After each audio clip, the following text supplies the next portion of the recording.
Right, testing, testing, 1, 2, 3. Seems like it's working for me. It's a good thing I'm not like a rapper or a singer of anything, or a poet. Gonna make sure that this is loud enough, but not too loud. I'm gonna turn this down a bit, because I probably want me to be slightly louder.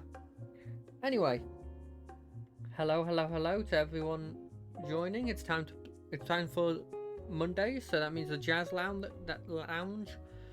It means I can't speak.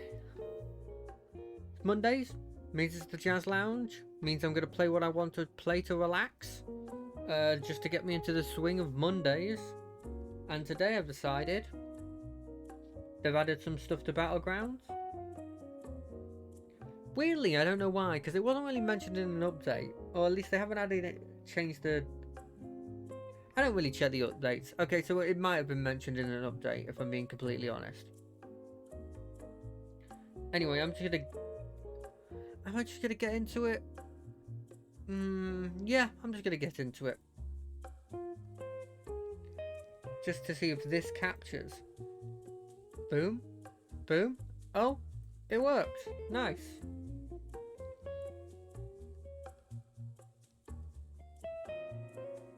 Now, we didn't win last time I played. We didn't win the last time the time I played before that. Which is a fancy way of saying we've never won on stream, and I don't think I'm gonna win this time. But I'm gonna have fun. And we're gonna talk through what's happening, talk through random stuff I think of. I've got a decent amount to talk about, honestly, which is rare for me. First off, let me choose what I want. I like this one. I've been trying it out. I don't particularly like the gold one because it's just an instant effect. I don't like instant effects that are, even if they're powerful, because I just like it. I like the constant slow build and power. My favorite, I think, must be either Ragnaros, where after a certain point you just gain plus. I think it's like +2/+2 or something, maybe +4/+4 on like 2 of your minions every turn. And then Cthulhu, they're just every turn upgrades and does +1/+1 to random minions. They're my 2 favourite by a long shot. By the way, I'm trying out a new playlist. I don't know if this will be good. It said it was copyright free, but it just might not be. Adverts also might randomly appear. I hope not. I really hope not, because that would be a bit of a dick move. But then they've compiled this playlist, so I can't really be too annoyed. Anyway, yeah, as you can see, they brought back the quest stuff. I don't know if they added new ones, but they brought back the quest system. We're going to take ourselves some of this. I don't know if I want to keep this. It's not incredibly high up, so I'm not going to. And I don't think I want to use my blood gem on this guy. So generally, this ability, if I didn't give you enough time to read it, after I refresh the tavern, highest ranked thing, frozen. Then they copy it. It's pretty good. Technically, they copy it, then freeze both of them, but effectively, it's the same thing. Nice, we got a quick win there. But yeah, let's just get right into what happens. So, start off with Monday. Obviously, at the Jazz Lounge. Nothing really happened after that. Tuesday. Again, not much. Playing more Helldivers. That game is so good, by the way. That Helldivers 2. Just playing through the gameplay loop. It's got some bugs. Ironically, one of the bugs because it was too popular. I've probably mentioned that last stream, but it's hilarious to me that they're suffering from success, effectively. They can't get a server that's big enough. And then you look at games like that Kill the Justice League game, where you're like, oh shit, they must have put hundreds and hundreds of pounds, millions and millions of pounds into this, and nobody plays it. No, people are playing Pal World, which is a bad game, and Helldivers 2, which isn't a bad game. Now, it feels like I'm being a bit mean there, but what I mean to say is, look, one game has a game where I believe they've put in a decent amount of effort into it. Now, what do I mean by that? I mean that, sure, they've got some bugs in it, but overall the game works well and is unique in the style, unique in the play style, unique in the bosses. I think they've put a lot of work into it. Whereas Palworld, I feel like there's a lot of bugs in the game that are like consistent with a beta release survival game, right? I think it's important to preface that I believe both of them deserve it, but I put more stock on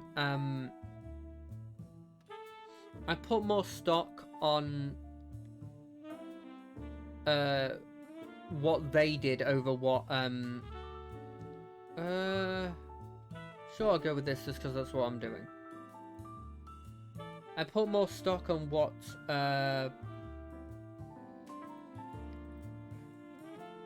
sorry, I'm losing my train of thought here. What Helldivers 2 did over what Palworld did. And I don't think that's too mean to do, honestly.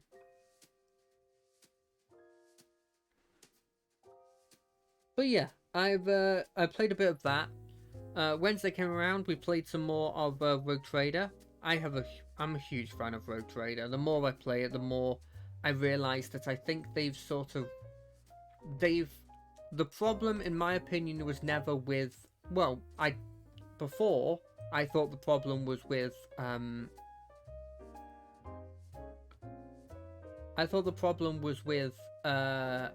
the game, the company itself, and the game they were making, right? So I thought that they had made a game with the Pathfinder system because that was what they were used to. They were used to those very crunchy, and that's the kind of game they'd make once they had a bit more free reign with the system they made. But I was completely wrong. As soon as they were making a system that's more theirs, instantly they've come up with a game that has difficulty to it, and it has complexity. Don't get me wrong, my friend who's playing it, he's going into it, and he's always been one of those people that's very good at sort of instantly finding and figuring out a build that is like really cool but also pretty damn powerful, right? And he instantly went in and found a build that he's playing through where he's like a pyromancer psyker, sets himself on fire and then insta-kills everything that he can find, right? You can still do stuff like that and become powerful. But for people like me who, if I'm being completely honest, I don't think is a hugely smart person, I went into it and I was convinced that there was going to be some sort of problem with it, with my understanding of it. But I've gone in through, I've read through everything, and I understand the game to a decent degree. And for that, I'm already hooked in this company's next works now, as long as they're not Pathfinder games. And it's nothing against the system. I've heard that Pathfinder, loads of people are going into that system as an alternate to D&D, and I can understand why, because as much as I'm a D&D fanboy, the company's shit. The companies are horrendous, right? So I can understand completely why people would want to try out a different system and find one for their group. But just based on what I saw what I played of the two games, it feels like it's too big of a hill for me. Too big of a hill. Maybe it's different when you can just say, hey, I cast this, this, this, and this before the battle starts. Maybe. I don't know. And you're not controlling 4 people, I guess. So yeah, I played more of that game. I sort of did. It was kind of an exploration sort of episode. We explored a couple of planets. Did a couple of ship battles. We did. We fought a bunch of. I forgot what they were. I think there were a bunch of cultists. Statistically, it was probably a bunch of cultists. Killed a bunch of cultists. We found like the first of the Eldar's companion quest thing. That was quite interesting. Effectively, it was like ships that had nobody in them, which I think heavily implies they've been kidnapped by the Dark Eldar. So that was quite fun.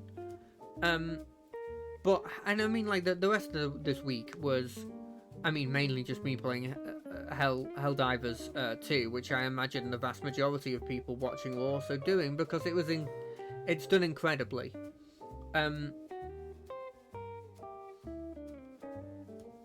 But I think the big news is what I did on Saturday. So I love playing D&D, as you can probably guess. And I haven't been playing it for a while, mainly just because all of our characters died, and we took that as, quite obviously, okay, this is a good time to sort of have a break, you know? This is a good sort of shutting off point. Well, not shutting off point, but like, our story's ended here. Let's, you know, let's see if let's have a bit of a break. Let's sort of have a bit of a calm down. Figure out what we want to do next. Do we want to play a different system? You know, that kind of stuff. And so I haven't been playing D&D for, I'd say, a couple months. I'm not none of this year, obviously. I'd say a couple months. And this was the first time back playing some D&D, and I'm playing a character that I guess I've to a certain extent tried before. The sort of very, very serious, no nonsense kind of character, sort of the straight man kind of character. Going for like a pretty sort of like, I don't know if I'd call it dark, but very sort of serious idea of like somebody who's out for revenge. They see their sort of like leader die. They're like the person they've sworn an oath to get killed. Happens to also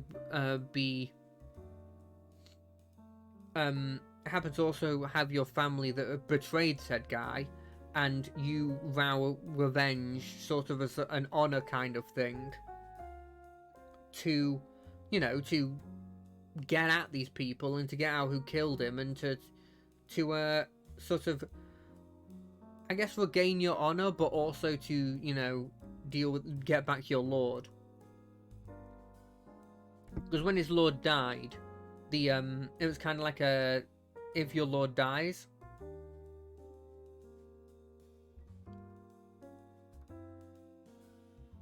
if your lord dies, you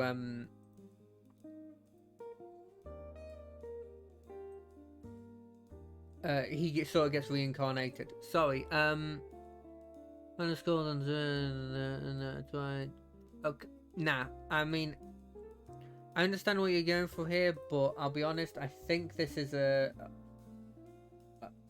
probably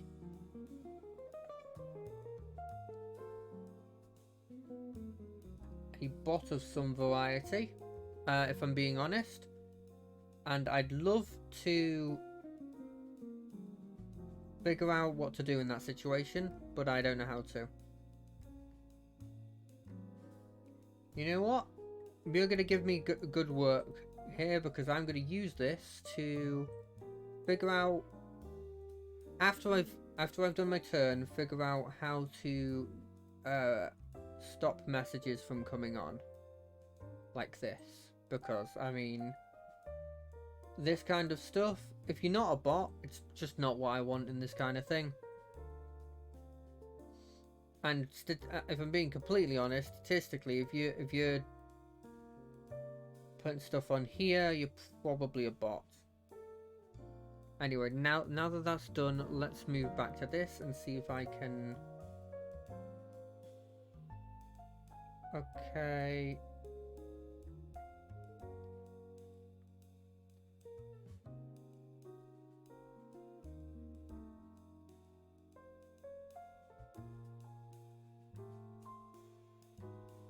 Let me have a look. Totally sorry about this, I just don't know how to delete stuff.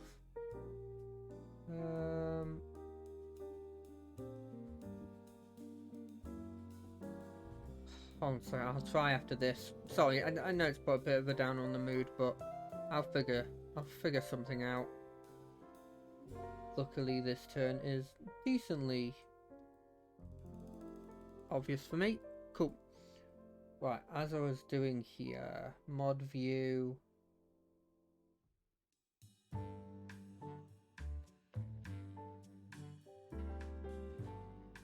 Let's have a look.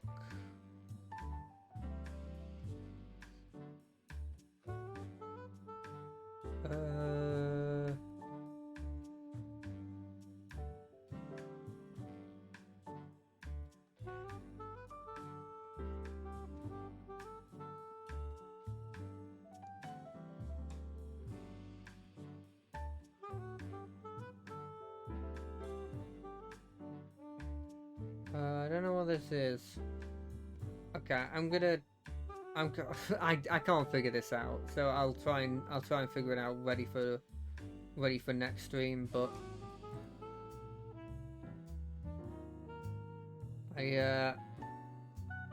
TLDR, not interested in this, and I don't particularly want people to be posting stuff like that in this.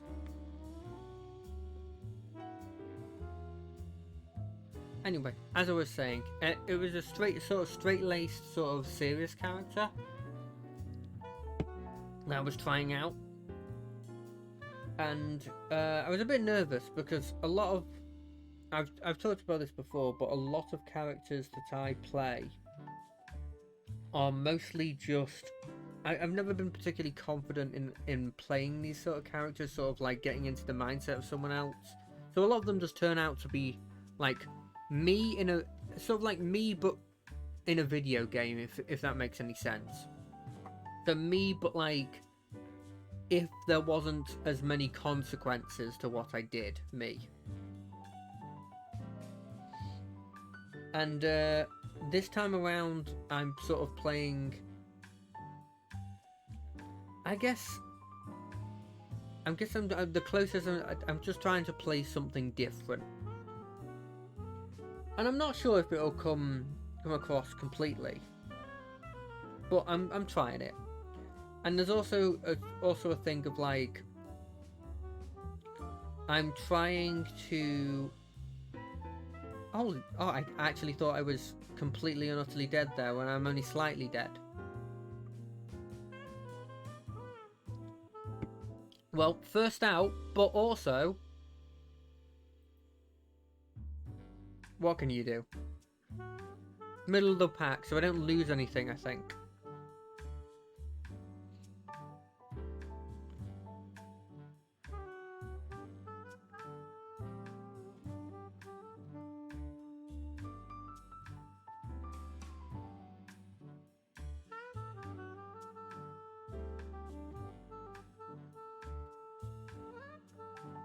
But yeah, I think I had fun doing it. I don't know. I don't know if I was the best at it, but it wasn't the full group, so it might be different once there's a full party to see the dynamic. But the other character that was with me was quite a straight sort of different to my character in sort of motivations and stuff, but also was quite a like no nonsense character. Because of that, I don't know how I work in a dynamic of a dynamic with somebody that's a bit like, you know, different to me. But so we'll see. I'm also like slightly worried because the whole sort of shtick that we're going for is kind of like sort of like samurai out for revenge, kind of like seven samurai kind of shtick, right? So our lord dies and we're going on this long journey to the other side of the world to save said person and to you know, bring him back to his land, which I think is a really cool idea, but unintentionally I didn't think this was gonna happen.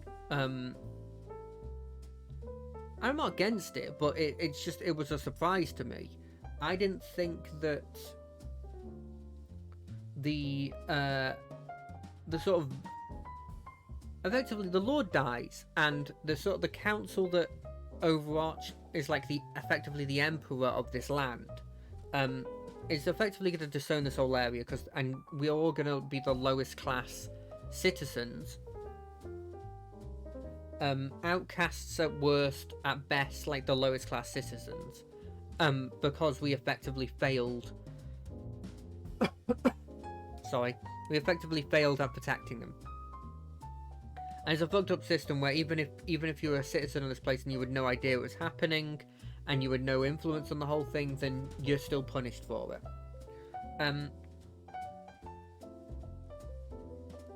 Because of this, obviously everybody's leaving to try and save our lord. You know, he's also a nice guy. I don't think we're doing very good here. But I didn't realise that, like, sort of although it doesn't have too much of an effect, what was thrust upon me was this effectively object of authority to whatever's people are loyal to the Lord, effectively saying that until he comes back, I have at least some form of authority, or at least proof there. And I could be completely misunderstanding it, but it was interesting because it was a bit of, it's sort of this kind of responsibility that I never expected to see, and because of it, I don't know, I'm in a situation where I don't, it's weird. It's very weird.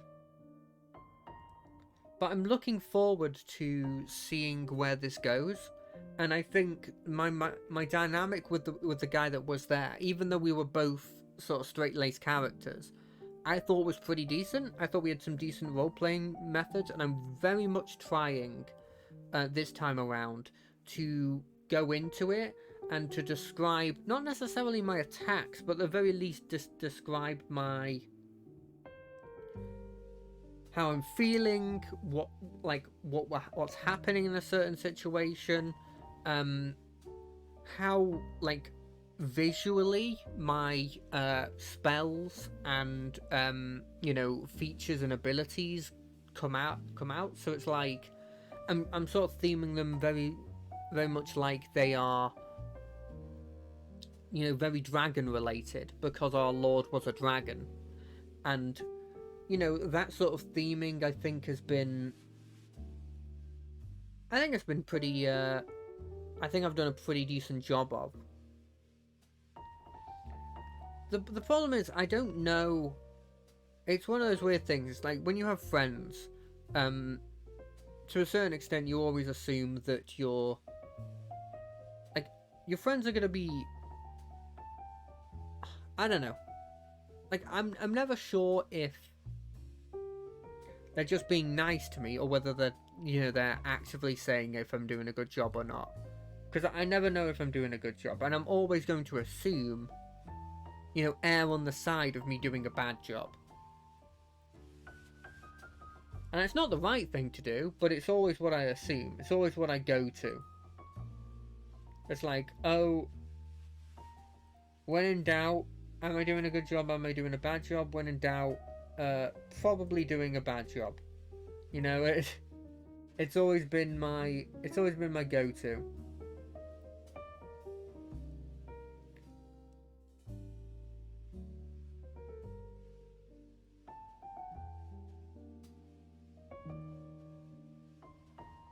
But I don't know. I'm a bit worried, but I'm trying to put in an active effort. But then also, like, it seems like whenever I put an active effort into one side of it, it feels like the other side of it sort of takes a hit.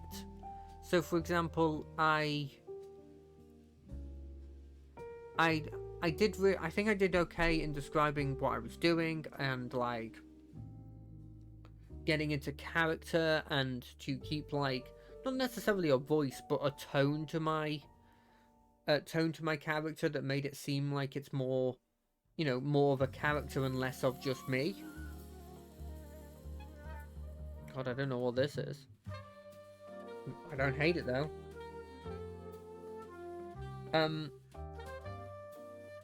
But I don't know, I feel like what fell at the wayside was that I don't think I did enough. I didn't do any note taking, which I normally do. And I just think it was because I was so in my ways on one thing that I didn't even think of the other things. It's that kind of. It's that kind of thing, and because of that, I don't know. I worry that there is more I could have done. There was more I could have added to the whole thing. But overall, it was really fun. The combats we did were hard, though.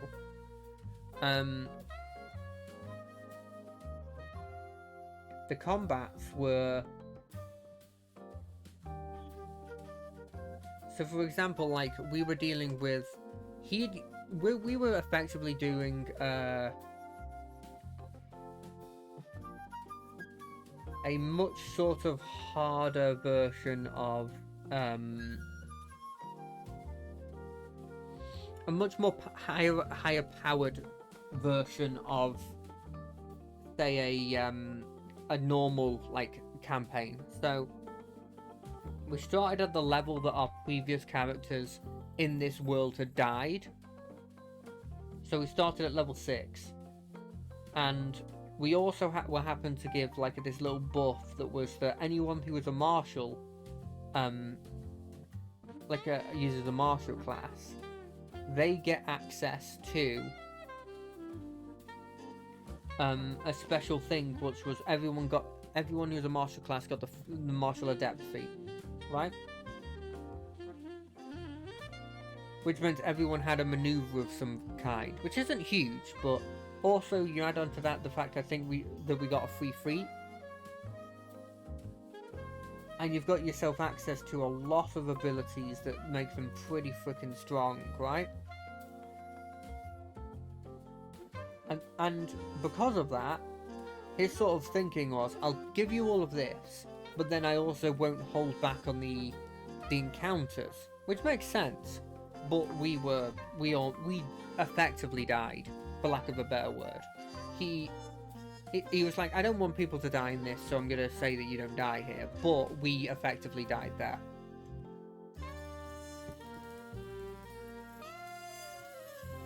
We fought a bunch of sort of like these champions of an evil, like, I guess Night Lord. I don't know, like a evil sort of lord and he had these evil knights, and we fought them. But two of those, and then this evil demon that was like, I don't know, like this weird sort of pseudo bug demon with like a spear. He was very scary. So we fought those. Let me just think about it for a second and actually speak. We used a lot of our, resources, and we had lost a lot of our health. And then we got into this sort of crypt that we were defending, that the enemy that was sieging this city had started to animate the people in. And we've had to fight these like 4, I guess, like skeletal, like risen heroes. And they were really cool, and it's such a cool idea. But we got screwed in that fight, in the sense that we had no chance. We effectively went into there with borderline no resources. And my friend, who was playing a monk, he was pretty powerful. Don't get me wrong.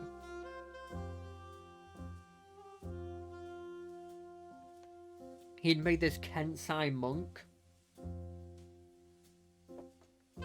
And the whole point of it was that he went guns, took the gunner feat, and effectively started doing gun kata, right? Like shooting people and then punching others, and he was very, very strong.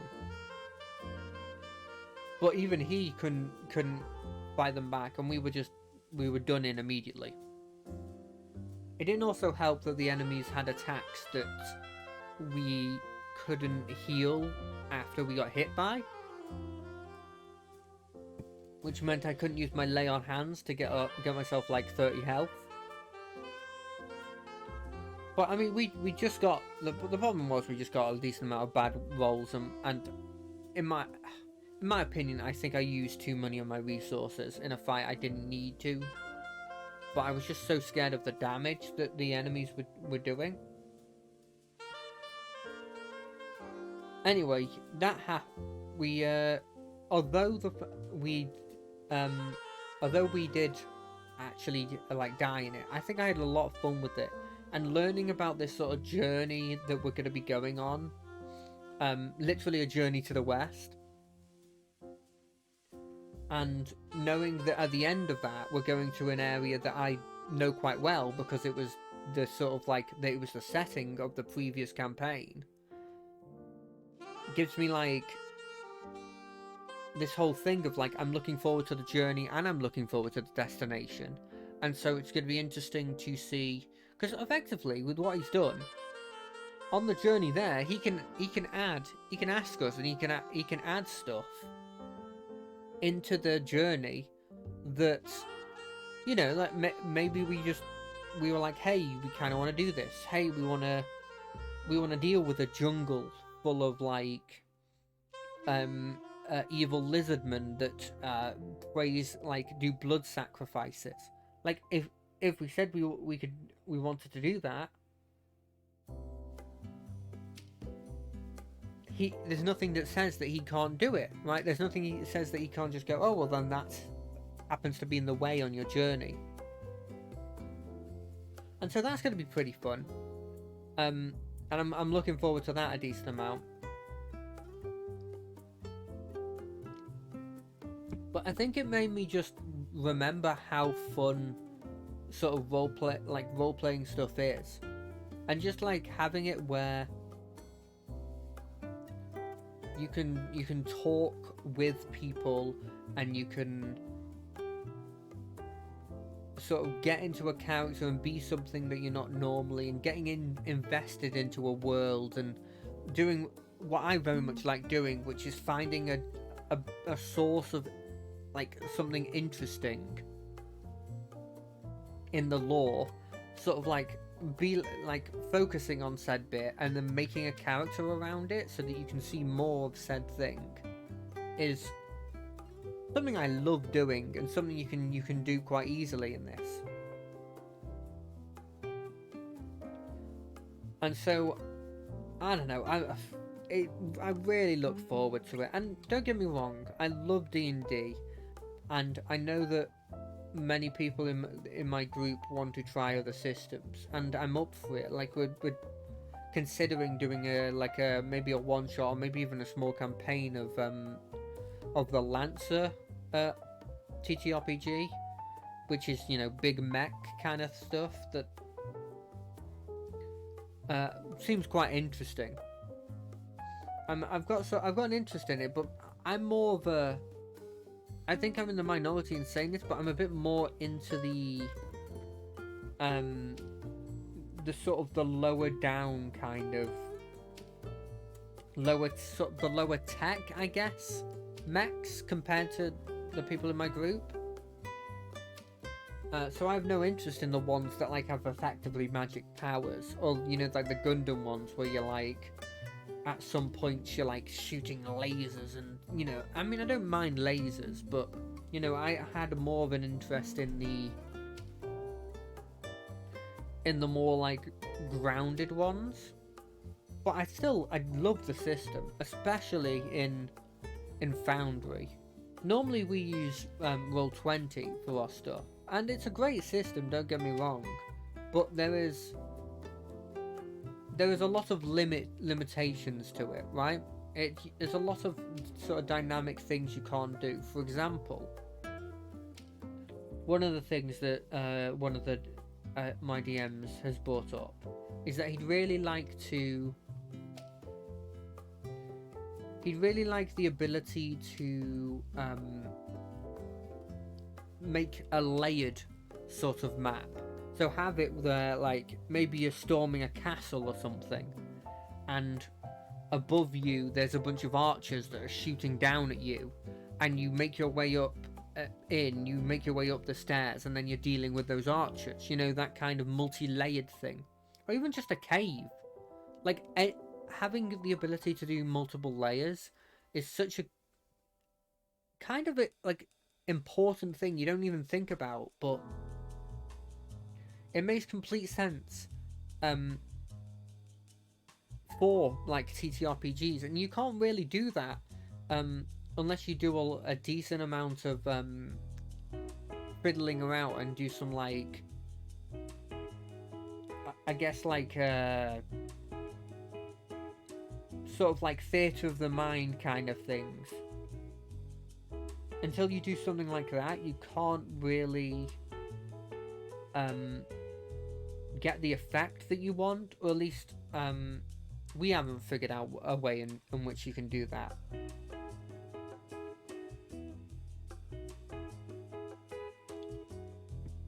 And so Foundry, on the other hand, he's had a look at, and he seems to be able to make pretty decent things with it. And as well, he was showing me some stuff with Lancer, and you were able to like, you were able to like target an enemy, choose what attack you were gonna do.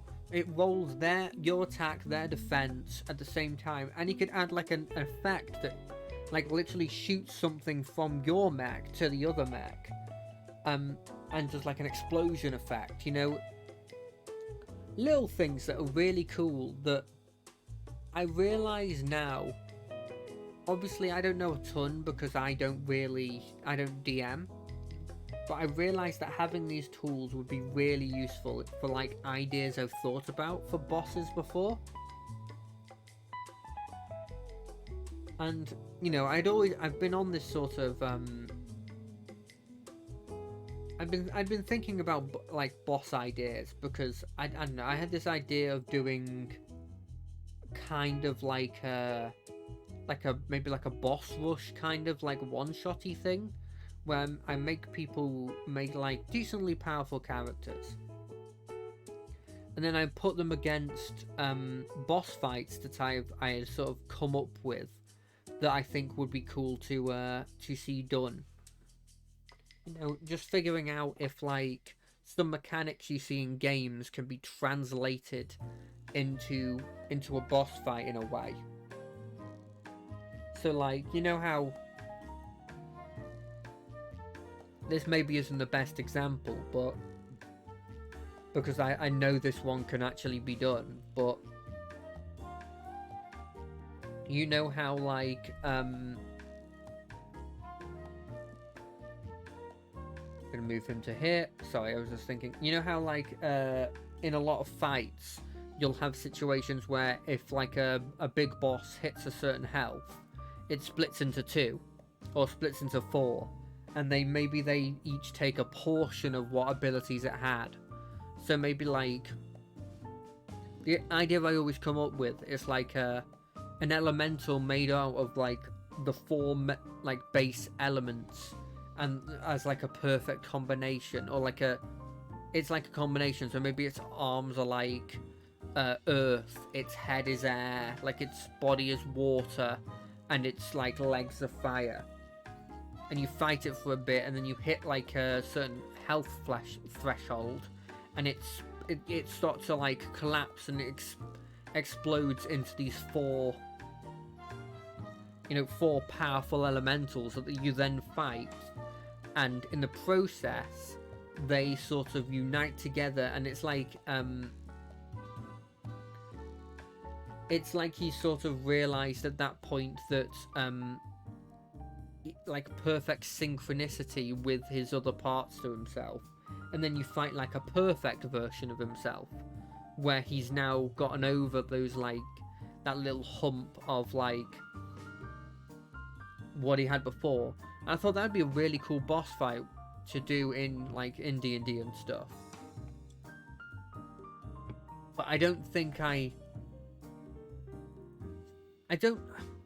think I could DM, but I don't know if I want to, if that makes any sense. It's like I don't know if looking at the work that goes into DMing that I've seen from my friends, I'm not sure if I want to take the step into doing that, because I just don't think I could. And on the other hand, making a couple of boss fights, not having a particular time frame for them, like going through all the steps of making cool boss fights, and then going, okay, I've made them now, time to maybe schedule with my friends to see if they want to play through them. I could see myself doing more likely doing at the very least. It's in its early stages though. I've only have skeletons of ideas.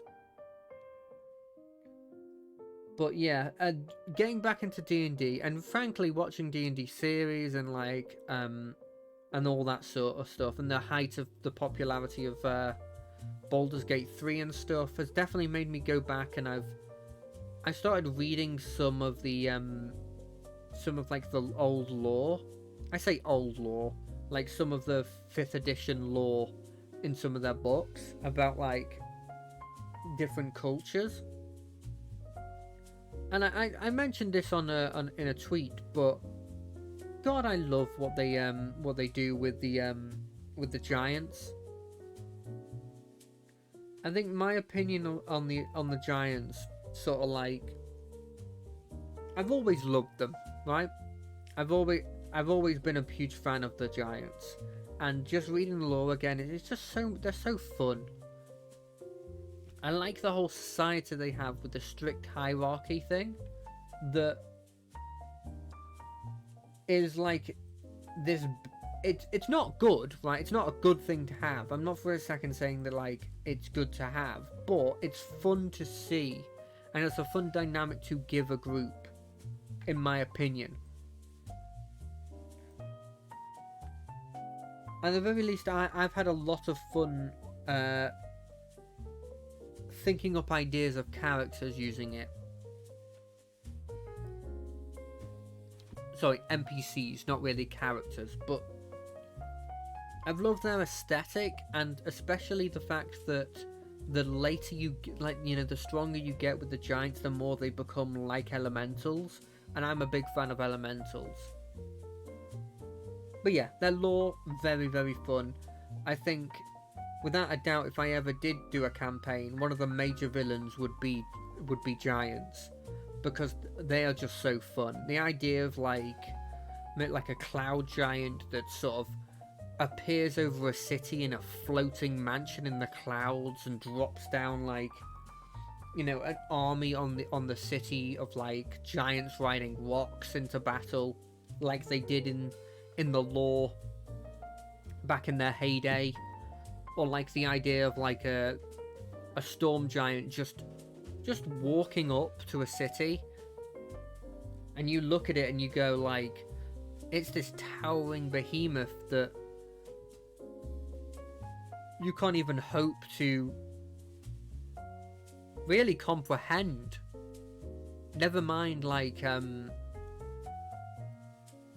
never mind defeat, really even comprehend. And like, even though it's this huge hulking what you assume to be brute, you have a conversation, you try and talk with it, and it's talking to you about like the tiniest detail and why that means that this is the prophecy, and like, and why it means that he has to do this in this time. You know, it's this kind of really, really cool aesthetic that they have that I just sort of can't like, you know, sort of get out of my head half the time. And then I started looking at the Gorgons, because I have a soft spot for sorry, not the Gorgons, the Medusas, because they I think they've got the metal bull as the Gorgon. But just the aesthetic of the them has always intrigued me. I've always been a Greek mythology kind of guy, and they sort of they were one of the Greek sort of mythology things that I always gravitated towards. They were always the one that well, one of the ones that caught my eye. Them and the Hydra were just my sort of go-to. And the lore they gave them in like D&D in the Sword Coast, it's just so interesting and such a cool idea for like a villain, or like not even a main villain, just like a villain you come across. This sort of idea of like this former nation that, like, it didn't have to be a particularly powerful nation, but there was a nation that was powerful enough, and this noble either was a powerful wizard themselves, or, you know, a powerful magic user themselves, or they had these connections that they had gained in their life, and decided, as you know, it seems most people at that point are like, well, I've got everything. What do I have? What's left that I want? Well, I want to live forever. I want to have these things forever. And they go through this process and they succeed. They succeed in making themselves live forever. A feat that, you know, liches go through a whole routine just to try and get close to. And they succeed in this. Whether it was them themselves, or it was the wizard they had in their employee, or like, you know, like magic users that they had in their employee. Either way, they succeeded. They like,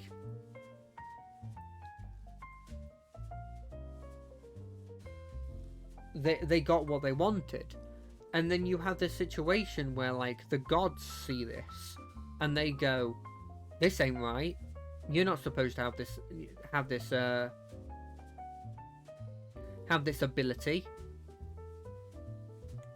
Yet, you know, this is supposed to be the land of the immortals, what we deal with.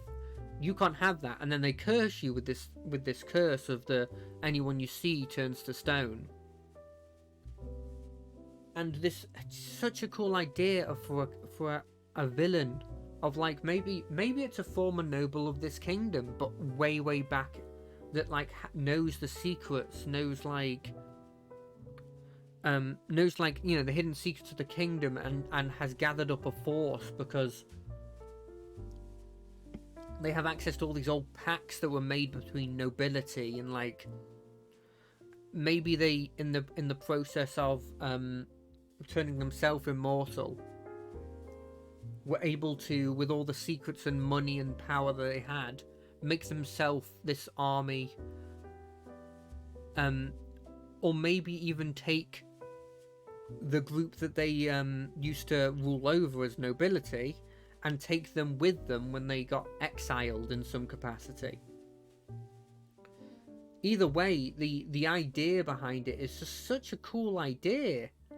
And the fact that, sure, at base they have like a couple of slash attacks that they use to like grown claws in, and like, you know, obviously they've got the thing that everyone knows about them with the petrifying glare and stuff.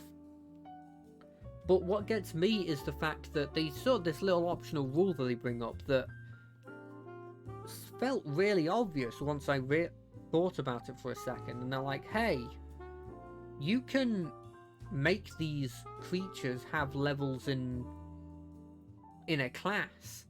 And then I was like, okay, that makes a lot of sense. You have a character that's lived all this time, and it says that it could be through their own magic that they got this immortality. And definitely, if you're talking about like nobility line, instantly when I think of like nobility lines, I think, well, maybe they wouldn't have magic at the start, but through through selective breeding, through only taking those of noble blood, in quotation marks, they would definitely have some sort of sorcerer style abilities, at least in my opinion. And so you add that in, and you add the fact that they can have this sort of power of petrification and this body of that's significantly better than a human beings is at that point. And then you add in like all the skill and all the ability that they had when they were, throughout their life that they've lived. Whether it was before they got turned, whether they also gained power after they got turned, or if they just decided, after they had gained power, after they had become what they are, a Medusa, they decided to enhance their ability, knowing that just what they had already wasn't enough.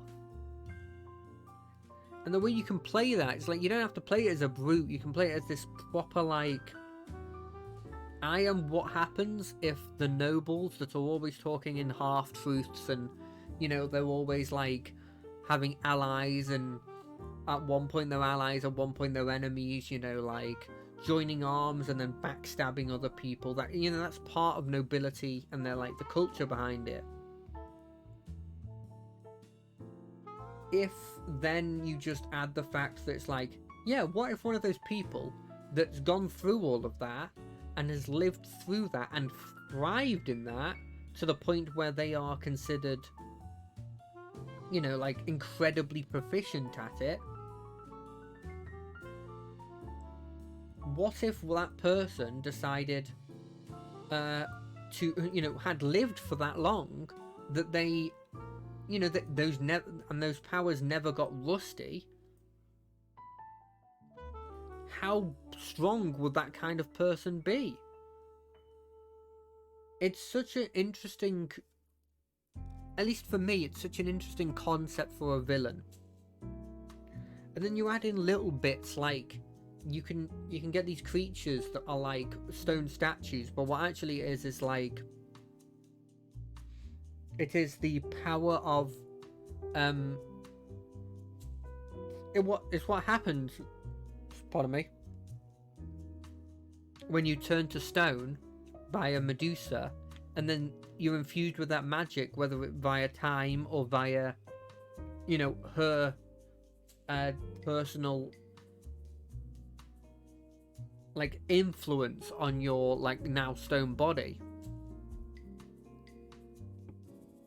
and it starts to come alive, and it starts to move around effectively like a golem, except it's under the control of Medusa, and it's technically a living being in there. And you can do so much with that. You can sort of like, you could take that a step further and go, well, okay, what happens if she takes the concerted effort to animate them, and the people that were doing it are willing and loyal? Okay, maybe they gain some sort of form of immortality as well from that, and maybe they keep some of their or their, like, you know, their ability to think and stuff. Maybe somebody who was a Gorgon of like a powerful noble family that's then cursed by that would have a group that are loyal to her, that still exists, that then swore, as soon as she got turned into what she is, swore loyalty to them even in this form, and decided then to like follow her, and so that she could keep them, even though she would eventually, they would eventually die of old age. Instead, they went through this ritual so that they become stone-skinned elite guard of hers that sort of watch over her and keep all of their skills at, top performance.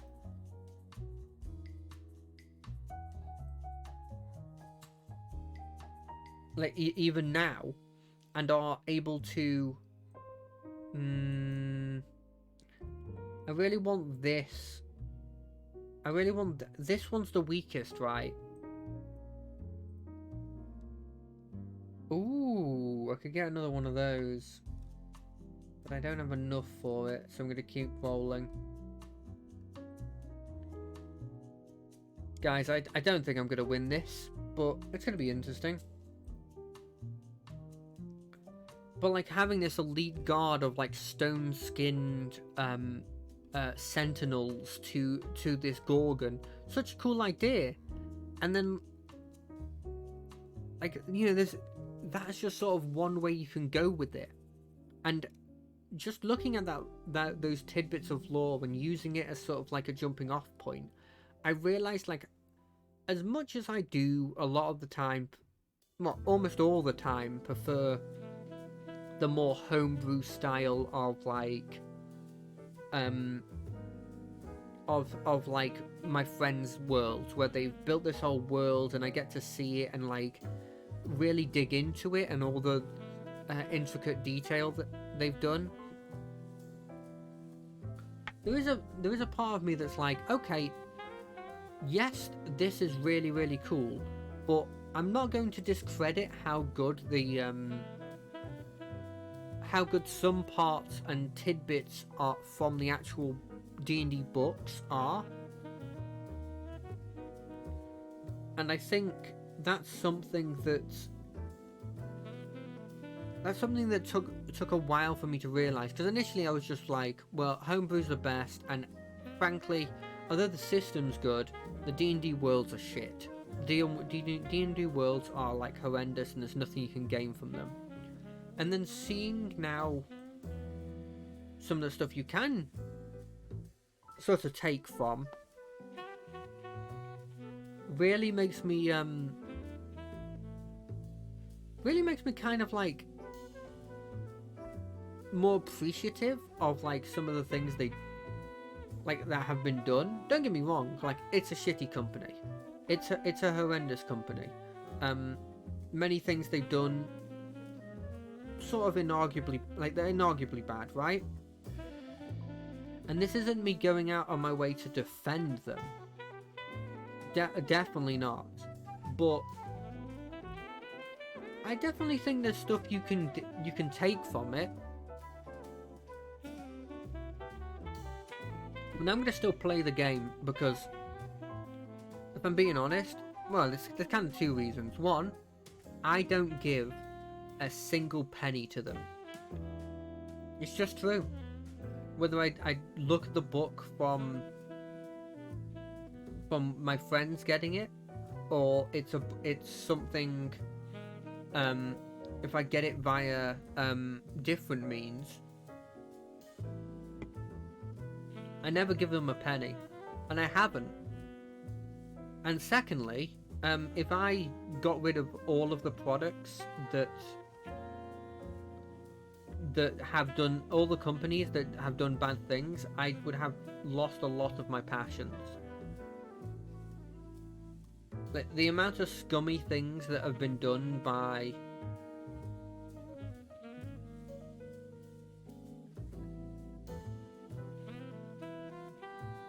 the amount of scummy things that have been done by people that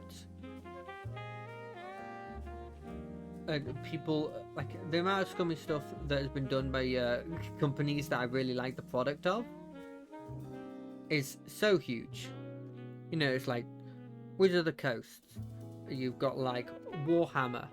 The company that makes Warhammer is pretty shitty. They make their stuff very, very expensive, and they do pretty shitty things. Blizzard. Love loads of the Blizzard products. Blizzard's terrible company. Like, absolute scandals have come out about Blizzard that have been like horrendously bad about the workplace. Every person that comes out of it goes, we were incredibly overworked to the point where when we went to other companies, they would say, the reason why you are like this is because you think you're not doing enough work. You are doing enough work. The company you were working for before was shitty. It's literally to that level. And like those companies are like my favorite like my favorite things. If you ask me what are my favorite things, my favorite products, it would be like top of the list. Probably One Piece at the moment. Absolutely love One Piece. Haven't heard too many things bad about One Piece, but the whole culture around Japan is a bit iffy inherently because of the culture of like overworking. Not sure if Oda and his group are particularly bad for that, but I mean, that is worth mentioning. Number 2, WWE. Tons of scandals coming out about WWE. About the former owner being like a horrendous person that like a bunch of scandals were coming out about.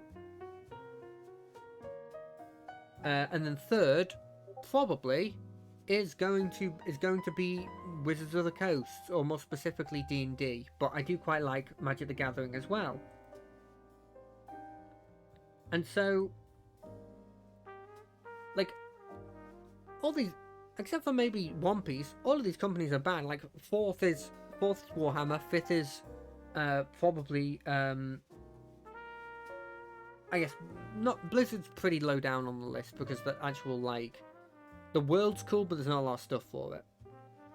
But you know what I'm sort of getting at here. I can't not continue to like play those sort of products. But what I do is I limit how much I actually spend on them too. And it's not just like, oh, I'm just not gonna buy this, but I will buy this, this, and this. I mean, like, choose from 2 new rewards. That sounds fun. It's like, it's the level of like, it is very rare for me to borderline ever actually like buy something. D&D, haven't bought anything. Magic the Gathering, only thing I've ever bought for Magic the Gathering was the 40k Necron deck, and I just wanted to have that. Blizzard, ever since that stuff came out about it, I have bought literally nothing for Blizzard. Nothing at all.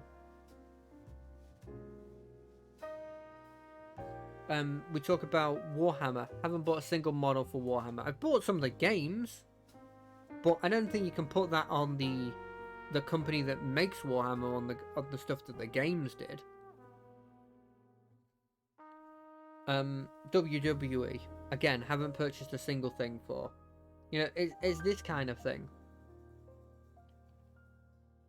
But I'm still going to play the stuff. I'm still gonna get into the stuff.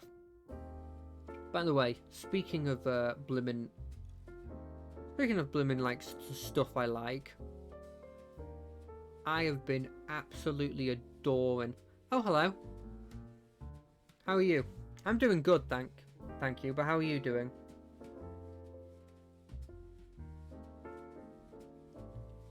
I'm just chilling, just relaxing.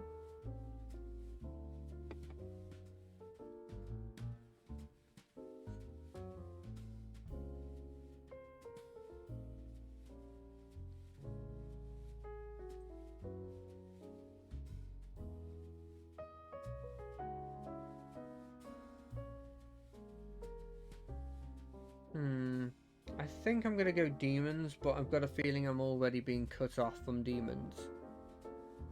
Which I think one of my biggest problems in this game is just not. I very much go, I'm playing this and I don't change from what I'm playing until I eventually lose. That's just sort of what happens.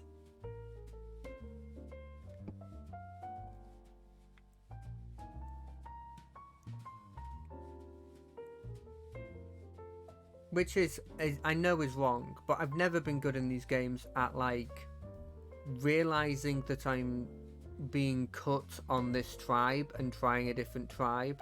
I've also never tried out the sort of, I guess you could call it like a hidden tribe, where there's sort of, there is, I think, a way you can play this where you just take the best minions from each tribe and then you take the neutral minions that are all about your tribe having different tribes and stuff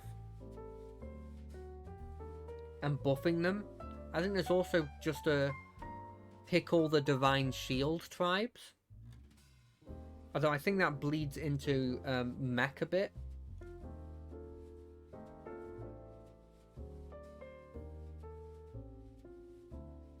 But I'm not 100% sure at this point. I was lucky. I forgot that this is also an elemental.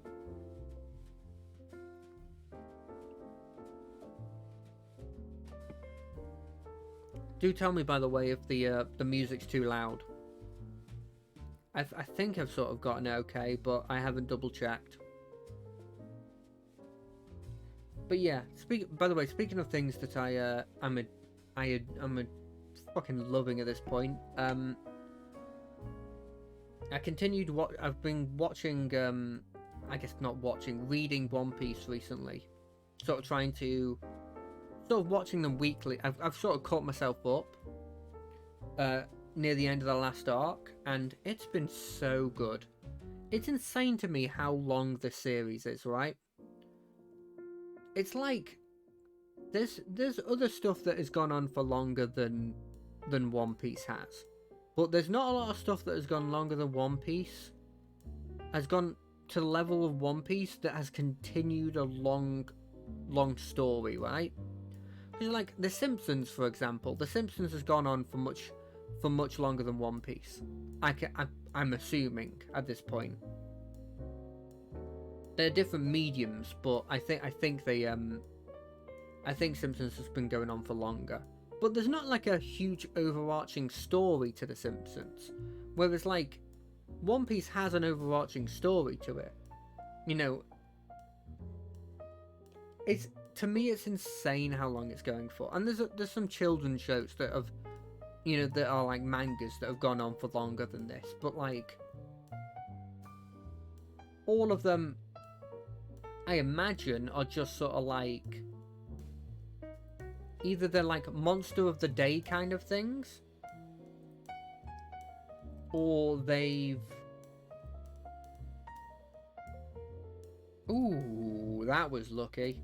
They're either monster of the day, or they're just sort of like, you know, they're kind of like gag stuff. It's just insane to me, and I've been having so much fun like watching it right now. And sort of getting into the story and getting into all that they're doing.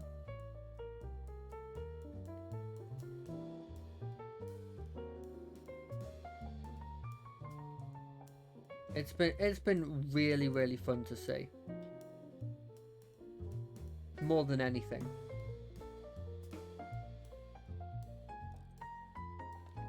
And because of it, I've like, sort of to get for the people who don't know anything about it.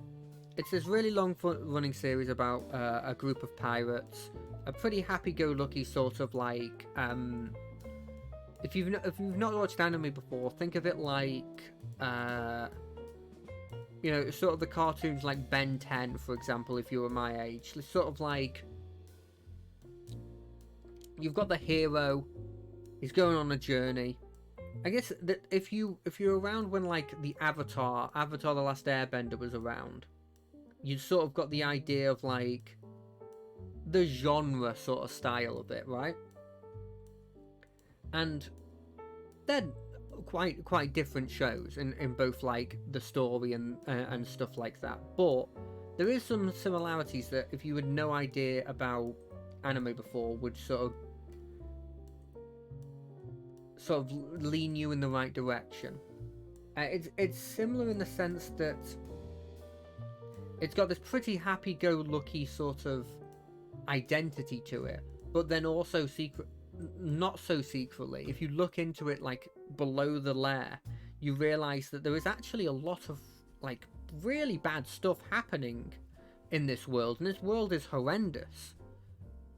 But that they're just pretty good at hiding it from the common person. And it's been going on for ages, and effectively, I mean, we've been saying this for ages, we've been saying this for years, but we can see the end in sight, and because of that, they're tying up a lot of loose ends, and finding out stuff about some of these long-running characters that we had been seeing for ages, but we had learned absolutely nothing about. And learning like, oh, so this is what this person is, and seeing like a character that we hadn't seen anything about before, and then learning the backstory, and God, Oda's incredible at getting you to absolutely cry at the backstory of somebody and learning about why they become this person. I saw this really interesting YouTube video. I really wish I could remember the name off the top of my head, but it was this therapist and this filmmaker, and they were sort of talking through. They sort of started off about therapy and the sort of stigma around therapy and stuff, which was genuinely quite interesting. But then they got on into how that relates to getting people interested in characters, right? And how people can get you invested in a character, and the goods and the bads, right? And they brought up, I don't know if any of you have watched it, but Rings of Power, the Lord of the Rings sort of like, I guess you could call it prequel that came out on Amazon Prime. And in that they were talking about how, for all intents and purposes, from what they were doing with her, Galadriel should have been a really, really good character. And yet, what came out of it was a character that many people just didn't get invested in. And they were talking about, okay, why is this true? Why has this happened? And the biggest thing that they brought up, that I completely agreed with once they'd explained it, and because I've watched Rings of Power, and I had no interest in like her character at the end of it. The show was decently good, right? Like, I had no complaints about the show except for like weird, like, you know, weird stuff that didn't make too much sense. Like, there was this whole plot of like, I won't go into it in case you want to watch it, but there's this whole thing with like building a trench and a volcano and like a dam that didn't really make too much sense in my head. but I came out of it like kind of neutral, and then they sort of they sort of mentioned in it why they thought she came across as a bad character, and they talked about how, by the way, this will go back to One Piece. This isn't just me rambling for no reason. It's me rambling for a reason. They talked about how to get somebody invested in a character, you need to see them you need to do a hero's journey, or at least a hero's journey really helps. God, I'm doing horrendous here. I'm losing every game. So you go from their comfort zone, which is what their character is now, yeah, and they go through a journey and they come out of it a changed person. I won't go through all the steps, but effectively it's like you're in a comfort zone, something tragic happens when you're taken out of the comfort zone, you get over it and change as a person, and then you go back to, you know, where you originally were, a changed person. And so nobody particularly likes the character when all they are is just a mask where they have one personality and they don't change throughout the whole show. And that's exactly what Galadriel was in the show. She was a character that just sat there and sort of didn't change throughout it. She was just this strong character that didn't want anyone else there to help her, and never really changed from that in any major way. Whereas some of the other characters in it, I think, changed a decent amount. Most obvious of them is the hobbits, that started off very much with that you get left behind sort of idea, and then at the end of it you realise that you can see that the sort of like ideas are changing, and they're realising that the sort of the lifestyle that they were doing before, it's horrendous, it's cutthroat, it's not really something you should be doing. And through that you see them becoming different characters. Like, this doesn't necessarily have to be better, it works for characters becoming villains as well. Some of the best villains are the best villains because of the backstory of how they became a villain, and how to a certain extent you could see maybe you falling into that trap as well. You could see that maybe if you were put into a similar situation, maybe you would be like them. You know, maybe that sort of, you would do the choices they would do in another life. And I think, what do I want? Let's go for offensive. This one's kind of cool because you can customize it a bit. And they sort of brought up another example of like a good character, and they brought up the One Piece character called Senior Pink, who is this absolutely like joke character when you first see him. A lot of One Piece characters are weird proportions, and they do, you know, like they'll have really big arms, or they'll be really tall, or they'll have long legs. You know, he's always been a fan of doing weird proportions. But you look at this man, and it's this grown man that, you know, doesn't seem to be shaving. He doesn't seem to care about himself, and he's dressed up as a baby. And you're like, what? I'm never going to be invested in this character. This is another one of his wacky characters that he's made, and it's going to be this just villain that appears. That's his whole shtick, is he looks like a baby, and that's it, right? And then you see his backstory, and you see how he was before, and what happened in his life, and what changed him to become this. And then you have a dedicated fan base around him. People change up instantly to being, no, this guy is incredible. this guy is, you know, the GOAT. He is the best. And just through a backstory and just seeing like how this man went from having that mask that he was wearing and the mask being revealed, the mask being torn off, and you seeing how he is, and him going through that journey and coming out the other end a changed person is, it's huge. It's it just shows you how powerful. Two accelerators. I don't think I want any of these, but I'll take the smoking gun. I think it's just one of those things that just shows you this is how you make a character. Oh, I'm a bloody idiot.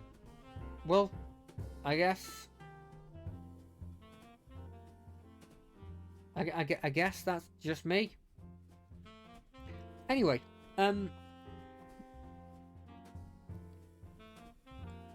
think that's to me what's kept me going and watching this such a long series. I love long series anyway because I like getting into the nitty-gritty and getting really into the characters, right?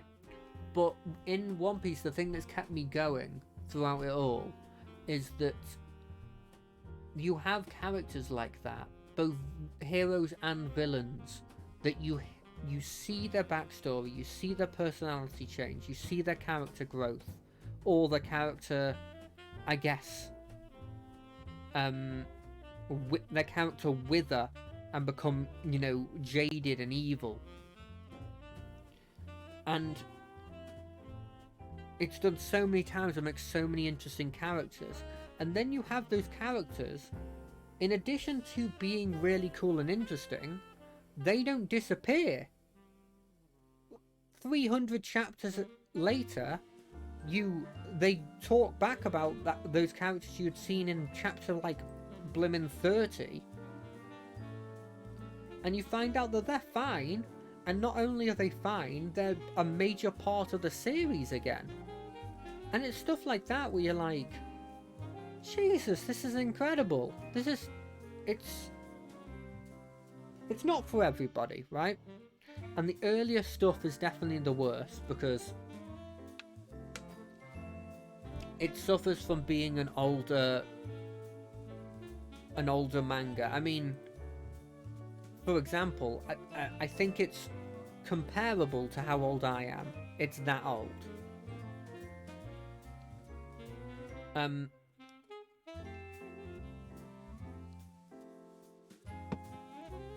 But yeah, I think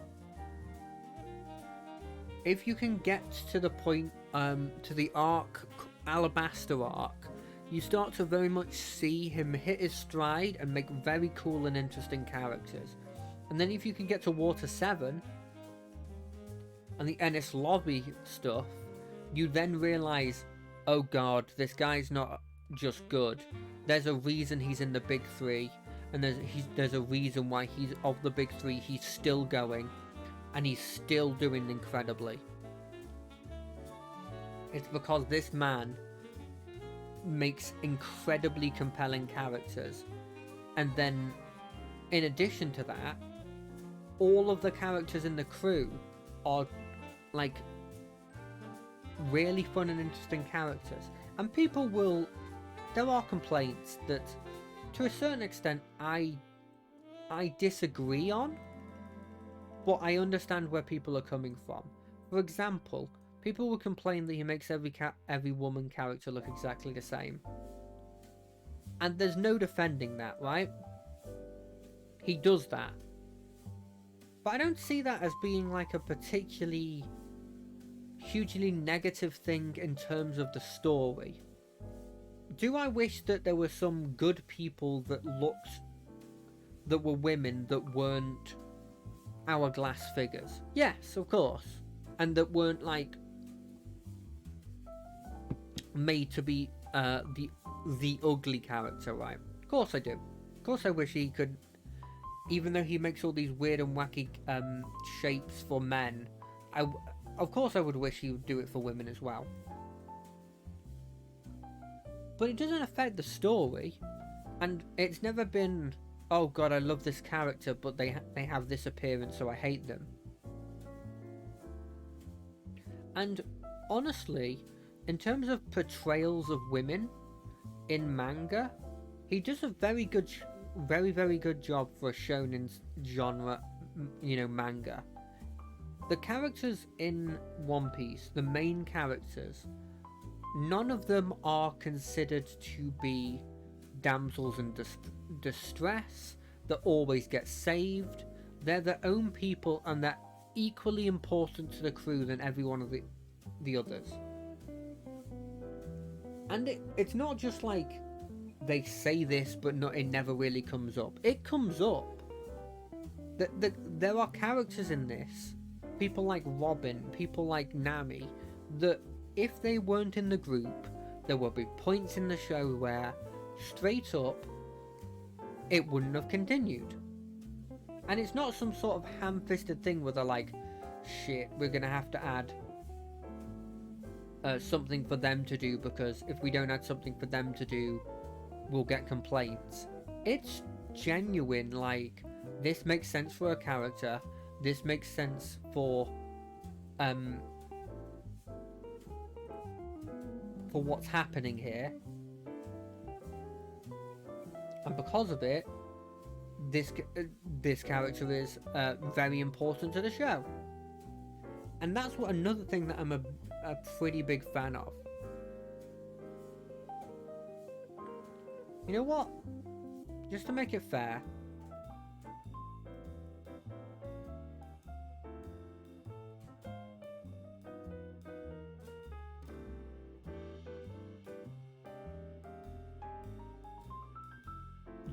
I'm gonna make sure that people that come into this realize what they're coming into.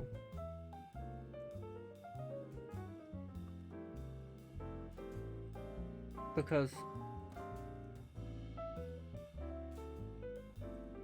I don't want people to come into this and not know what they're coming up to. So just change it, so I'm probably talking about One Piece.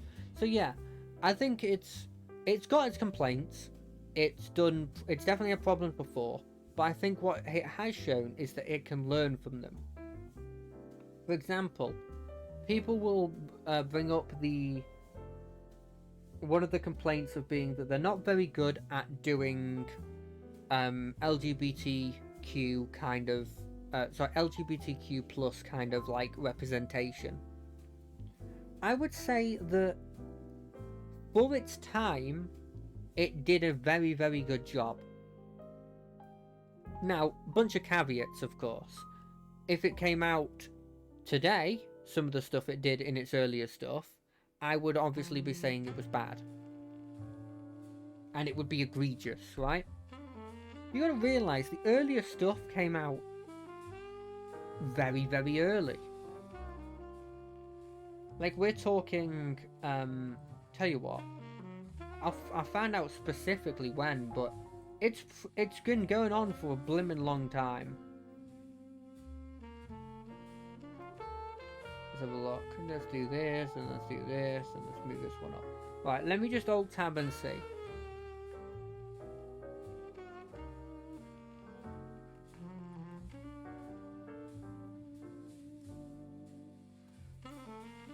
(1997). So this is older than me. In 1997 it started. Bearing that in mind, the earlier season, it adds a character into it that is 100% a caricature of what people think gay people are, which it is horrendous.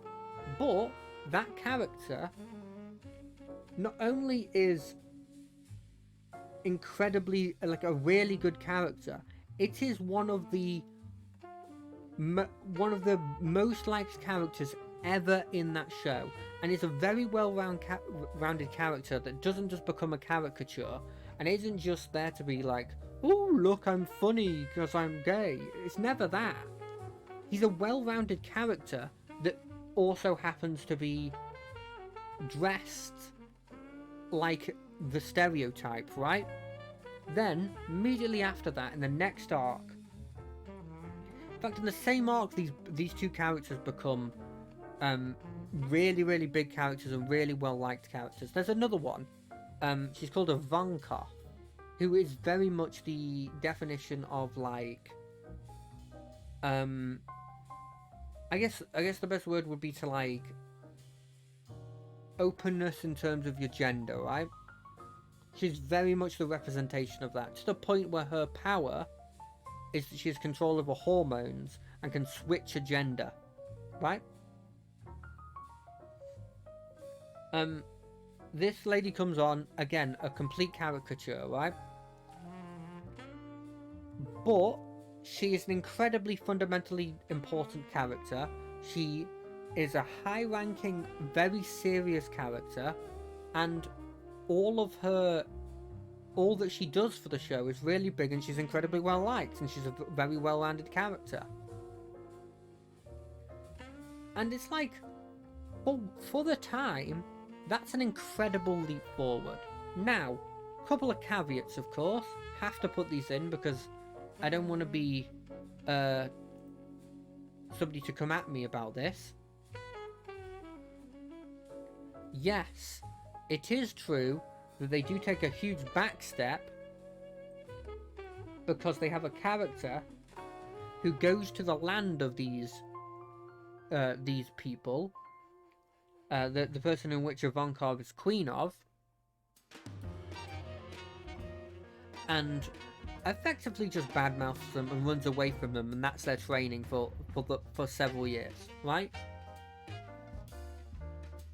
Showing like it, and the island itself is effectively calling. It's effectively as if you called it like. I don't want to say the word because it's just mean, okay? It's a mean word for what you would call a gay person. Island, not the. I know you're thinking of a really bad one. It's not the worst one, but it's still derogatory, right? In Japanese. And so, that's not good. That's a huge step back. But then you get to the Wano arc, which just ended. And you have two incredibly good representations of people that are born one gender but identify as another gender, right? Incredibly well-rounded characters that not only does for one of the characters, this is a big part of her story, but it doesn't dominate her. It doesn't, like, that isn't her whole story. That isn't just the only reason she's there. She's a proper well-rounded character, and the other one is also a very well-rounded character. But they're major parts of the story. And many people look to them and go, this is actually like an icon I can look up to in this sphere, right? People will say, well, actually, they came out with information cards about them, and this person, although people think they were identifying as a male when they were female, actually, the card says that she's a female, right? And I'd say two things. One, nothing in the show says that she believes this, and so to think this is kind of stupid. And two, they in Japan, people, I didn't realize this either, but in Japan, they don't have a word that means gender but doesn't mean sex, if you know what I mean. So anytime that they say, they don't have a they don't differentiate between those two. And so when they say this person's a male or this person's a female, all their meaning is like their sex, right? And so it's still a very good portrayal of it. And people who say otherwise, I don't know. I disagree. But everyone's they're entitled to their own opinion, right? So, think what you want. And also, what's quite noticeable also in that is you have another instance of many, many female characters that are not only well-rounded, but get their moments, and they get, like, cool fights as well, which is rare. I know it's weird for that one to be something I sort of use as a, hey, look at this. But cool fights are very rare for women to get in shonen. Mainly because shonen means, the word shonen, I'm pretty sure just means for men. Shonen? Meaning. Yeah, it's supposed to be a comic or animated films aimed primarily at a young male audience. So the fact that in something that was made for young males, there is a strong female character, doesn't really even matter if they are evil or good, that gets a cool fight, is huge. At least in my opinion. And so, I don't know, I think it's one of the best at it, and I have a soft spot for it. I read all the big three, which was the name of, like, these three incredibly big mangas that effectively saved comics in Japan from going out of business, right? Bleach, Naruto, and One Piece. I think I've always had a soft spot for One Piece because the other two were fun, but they never hooked me as much. But yeah, it's the latest chapters. It's kind of like, hey, you've come for the long ride. You've finally made it. Here's the conclusions. Here's the loose ends. And I hope to God that not only does he get enough time as he's allowed, because God, if they've had a hard time for people who have had to cut things short because they just haven't done well. That's happened so often in mangas and stuff. So hopefully he gets the time to make it to the level he wants to. But in addition, God, I hope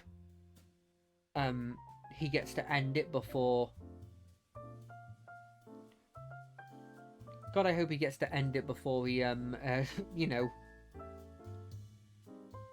dies or something. I couldn't think of a better way to put it.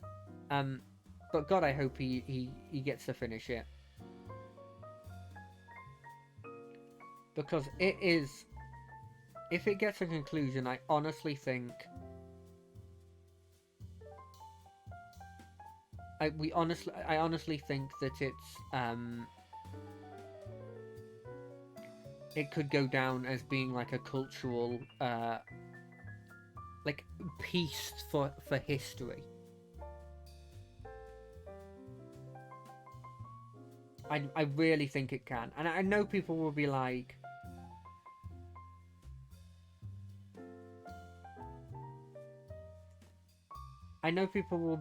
oh God, you're hyping it up, even though, it's just a comic. But honestly, it's not.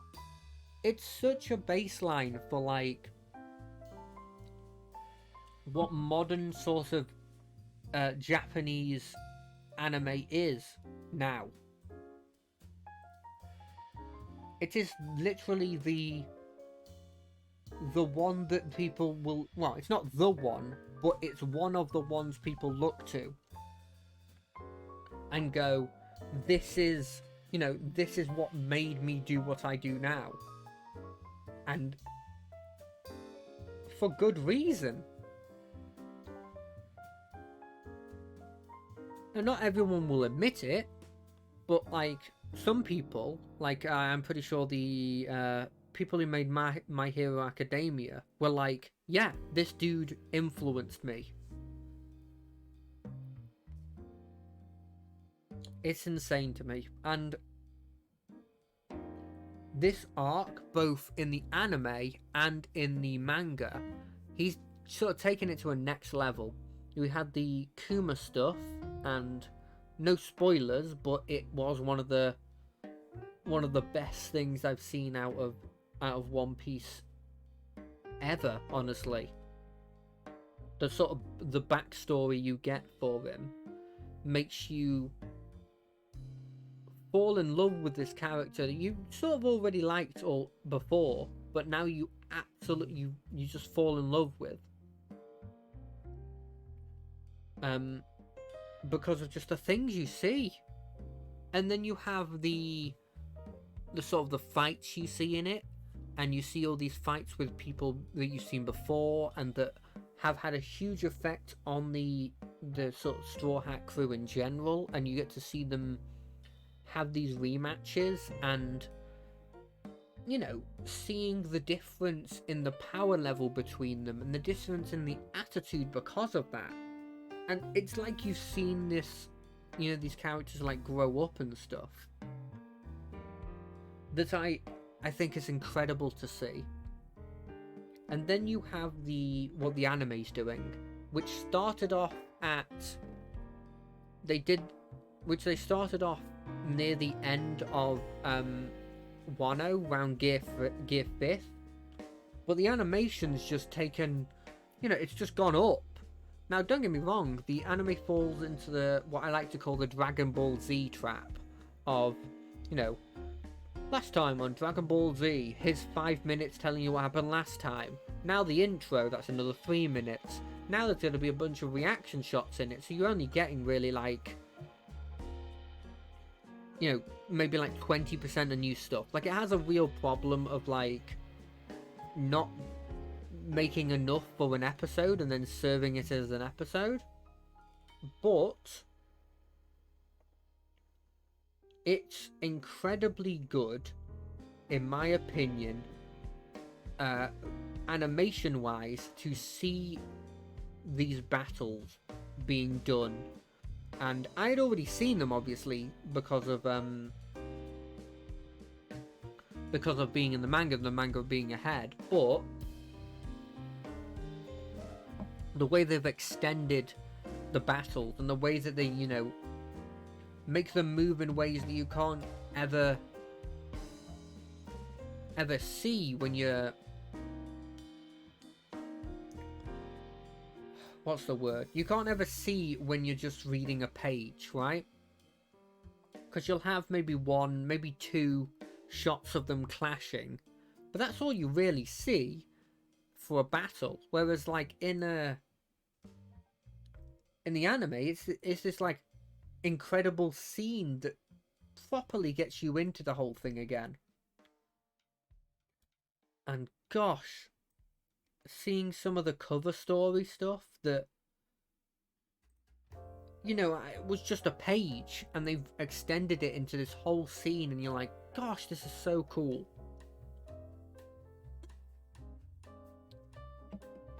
And you know what, I guess the biggest thing for me is, it's definitely a major factor. Maybe I overreacted by saying biggest thing, but one of the major things that I sort of saw in it that I thought was like, right, this is what has made me latch on to this and make this more than just something I read casually, and gone to like something I read effectively religiously, right? It was when I realized that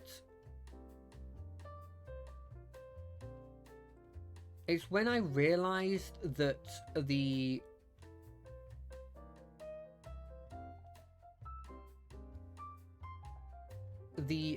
enemies that I was seeing, that I was like, this is a really cool enemy, and it's a shame that based on every other thing I've seen, I'm never gonna, every other manga I've read and stuff, I'm never seeing that guy again. You know, he was the big bad, he lost, that's the end of it, done, right? And then seeing that guy appear again and still having the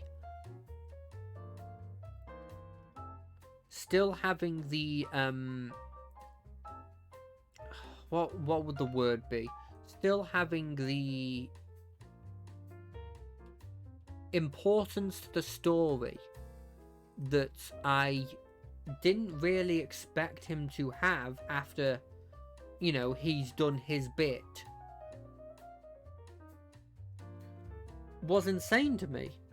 It was like, this is something I've never seen before. And so seeing something like that, I was like, whoa, this has hooked me. God, this build, I've never tried it out, but it's insane. It just stacking like boost the tavern and then stacking like consume stuff.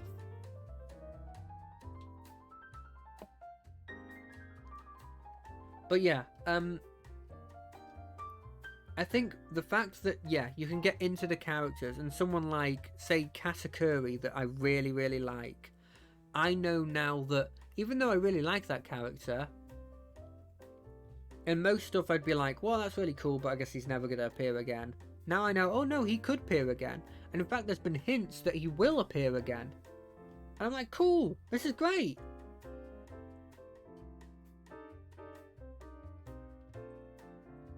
This is a really cool thing to see.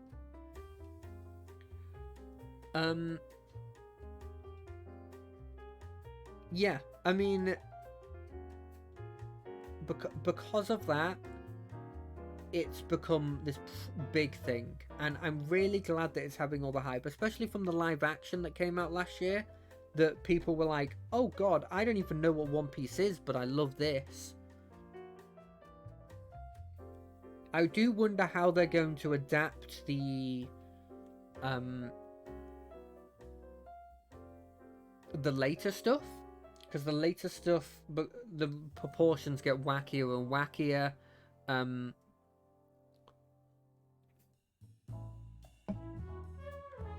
not only do the proportions of the people get wackier and wackier, the powers get wackier and wackier.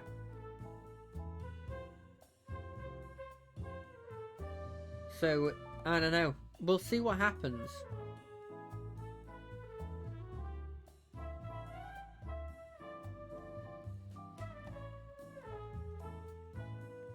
We'll see what happens. But I have high hopes for it because it did what, you know, nobody initially thought was going to happen. Which is to do a live action of an anime and actually to be good. Gone are the days of blimmin' the Dragon Ball Z movie, for example.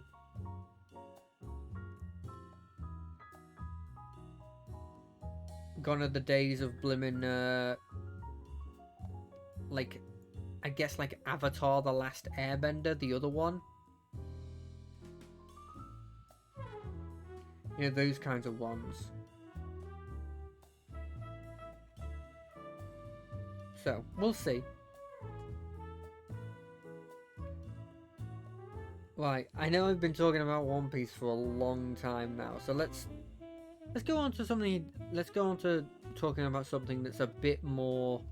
Well, it's still going to be nerdy because it's me, but maybe less anime because I think that's, I mean, I guess less popular. Don't get me wrong. At a second, if somebody was like, "Hey, do you want to talk about One Piece more?" I would just do it. So if you want me to talk about it, just say, and I will. Instantly. But yeah. Let's talk about something that's a bit more like... more, I guess, popular.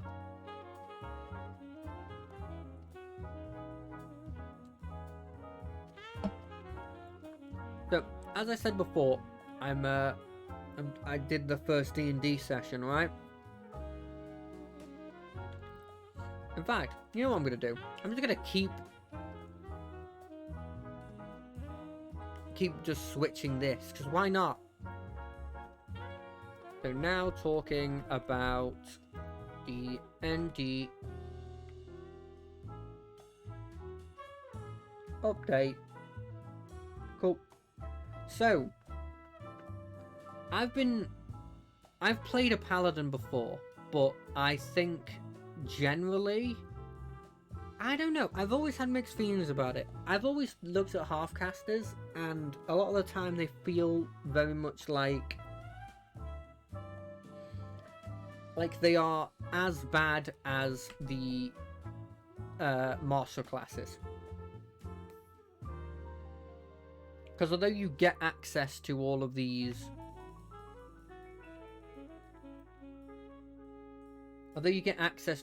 cool and interesting things,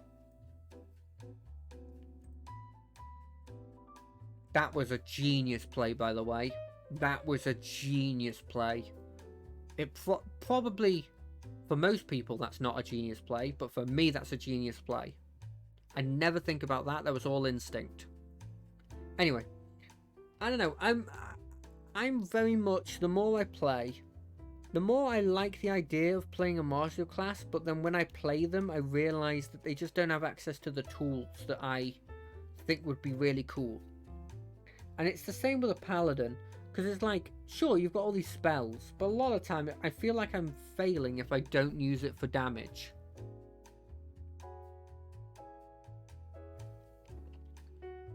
You know what I mean? Because the smites are just so good. But very quickly, if you just continue to smite over and over again, you just run out of, like, spell slot instantly. And, when that happens, it's like, well, I'm screwed. I'm like, I want to continue to do stuff, but now I'm doing less than the fighter, because all I have access to now is basic attack. And some of the channel divinities are quite interesting, don't get me wrong. Especially with the Oath of Vengeance, where the whole shtick with the Oath of Vengeance is, I choose this opponent, I have advantage on all attacks against this opponent. Like, that's huge. That's a really cool and interesting ability. But, and maybe this is controversial, I still feel like the character is, I still feel like the character falls prey to just not having a lot of stuff they can do. And maybe to a certain extent it's a problem with D&D 5e. Or maybe to a certain extent it's a problem with me. Cause, like, it could be a problem with D&D 5e that it doesn't give access to a lot of things that you can do. I've learned that, like, 3.5, you get out a lot. It effectively turns every martial class into effectively a caster, in the sense that they have all these special attacks that they can do. But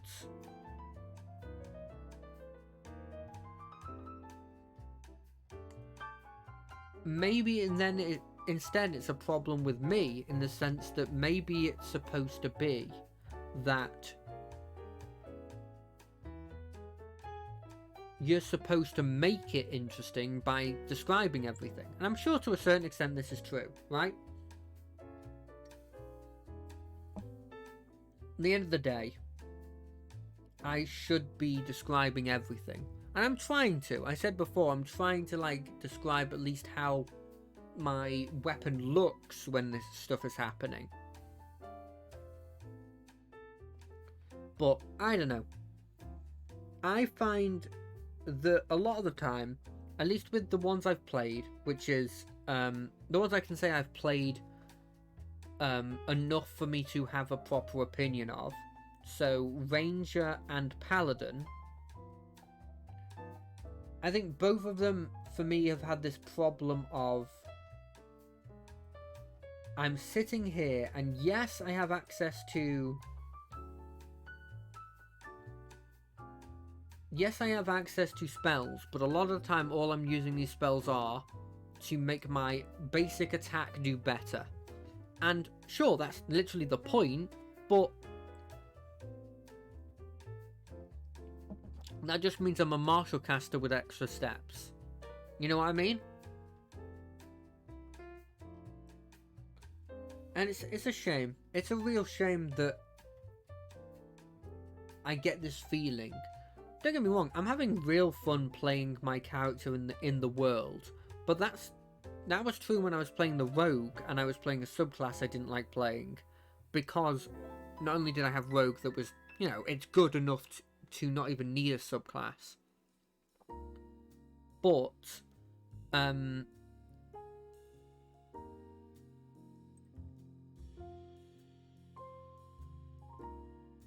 it was also one of those ones where I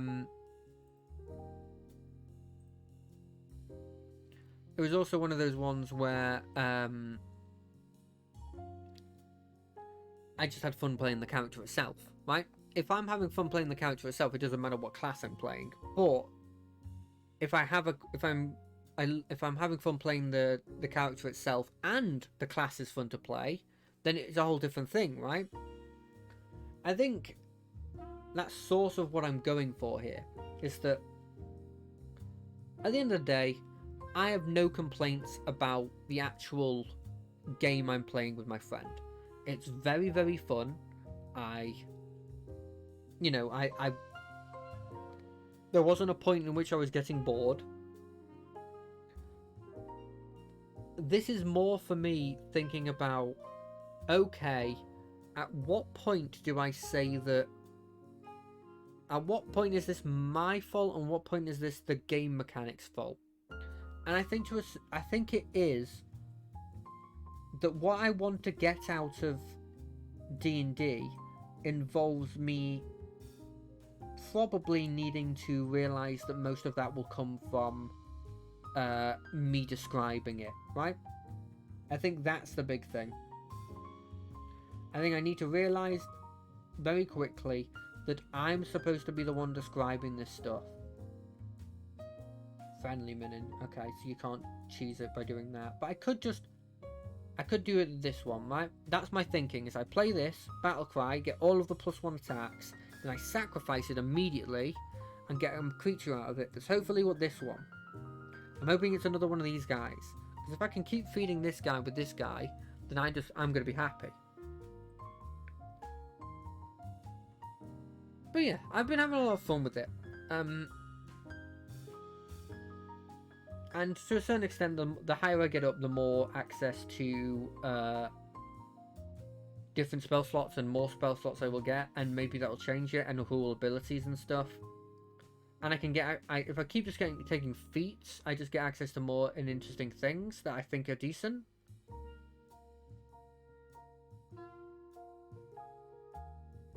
So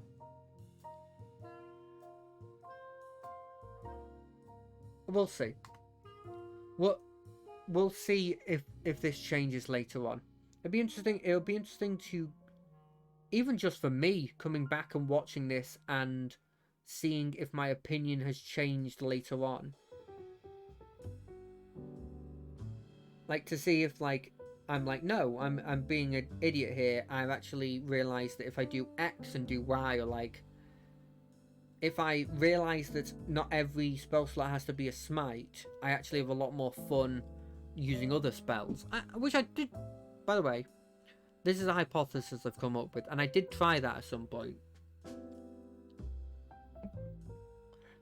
And to a certain extent, I think it did work. It has to be an undead. Okay, well then you are going into this.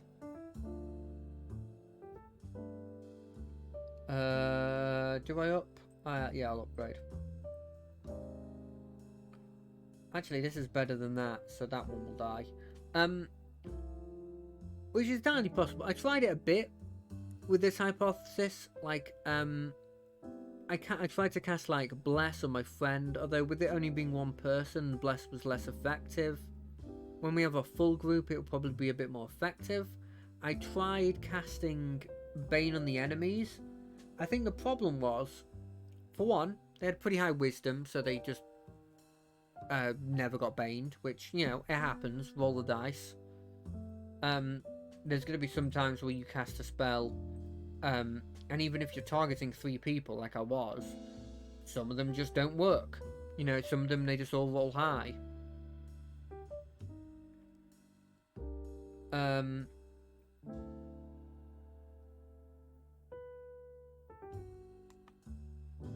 And, you know, there's also it's gonna happen, and the Bless one, I happen to get hit and knocked out of concentration. It's gonna happen. Like, there's nothing I can do about that. I've got a high constitution, so statistically it shouldn't happen as often, but it's rolling the dice, so, you know, there's always going to be, you know, rarity with it. You know, there's always going to be variety, and sometimes you're just going to roll, you know, a bunch of 1s. There's always a chance, and sometimes you're going to roll a bunch of 20s. So I'm going to keep going with this idea. I'm going to try and keep up with all the things I said I'm going to do.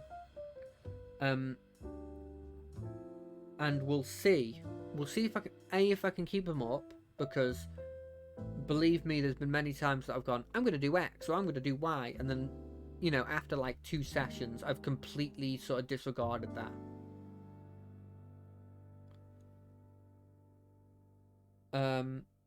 Yeah. 1 second. Is this? No.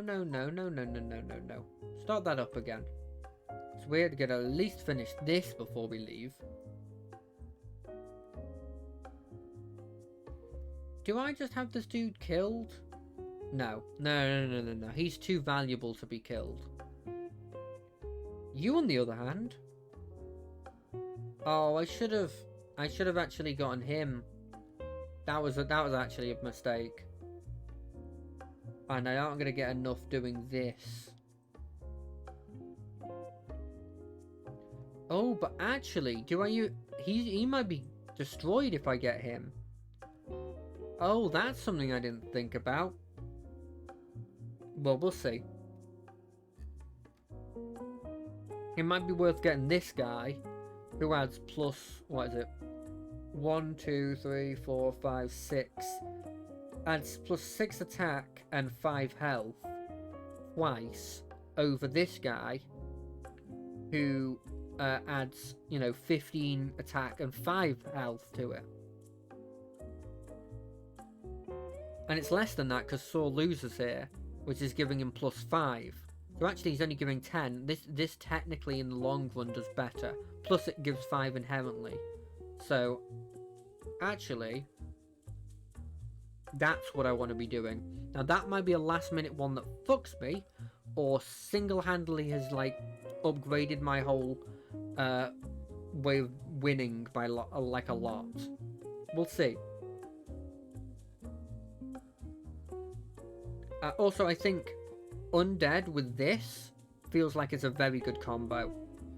So it's just like, yeah, every 3 turns I just destroy something. There was a similar, I don't think it's a mech anymore, I think they took it out because it was too powerful. But there used to be one that was like, Avenge, kill the lowest health thing or something. It might have been highest health actually, now that I think about it. But to me that sounds insane. So surely it couldn't have been that, but I know that sounds right to me. It sounds like it went against like highest health. See, I don't know what to do with this dude when you hit later game. Are you just supposed to continually feed him stuff? And if so, then like, surely you hit a point where it's not worth it anymore. That actually a place on the board is more important than the one, you know, the +2, +1 or whatever he gets. I'm not sure where that peak hits. So it's It's +5/+5 actually. Now that I think about it, if I got this guy into his golden form, and he's getting +10/+10, I can see why people would just continue, like, sacrifice a space for that. Because if that space had a 10/10 in it, you wouldn't be that annoyed.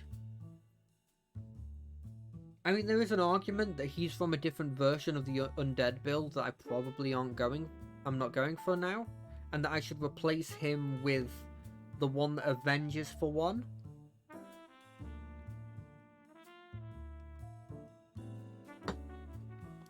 And I probably will if I find it. Because instantly in this fight, it would get like plus like 1, 2, 3, 4, 5, 6, 7, 8, 9, 10, 11, 12. You get +12/+12 if it was at the very end. And so instantly, like, he's getting up there with this dude, and he's scaling better than him. He starts lower down, so he would definitely, he'd definitely have a couple of turns where I'm technically weaker, but I'm all about being technically weaker so that in the long run, I'm actually stronger. Scaling stuff is one of my favorite things to do. Anything that's like, yeah, we're not particularly strong now, but we scale really well, that's my jam. That's what I go for.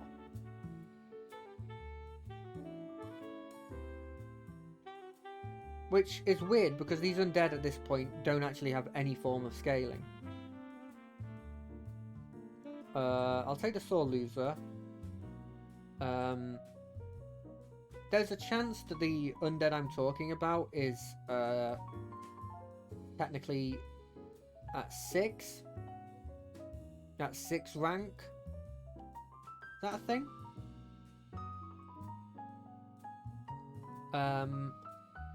Do I remove this creature so that I can get this down and then immediately remove this creature? I think I will. For better or for worse, I think this is probably the right way to go about it. Oh, this person's good. I want this person there. Yeah, I think this is a huge improvement to my characters, to my, the way I fight here. These guys giving me +1/+5, just to give me more and more health, means that these things potentially survive a hit, which is insane. If they survive a hit, they're not supposed to. So if they do, it's huge. There's a reason why all the undead seem to have small health. I mean, if you look at, like, this dude starts as a 4-1. This dude starts as a 4-2. Actually, he's actually I think a 2-1 because he's golden now. These are still 5-1s. There's some exceptions, but all of them.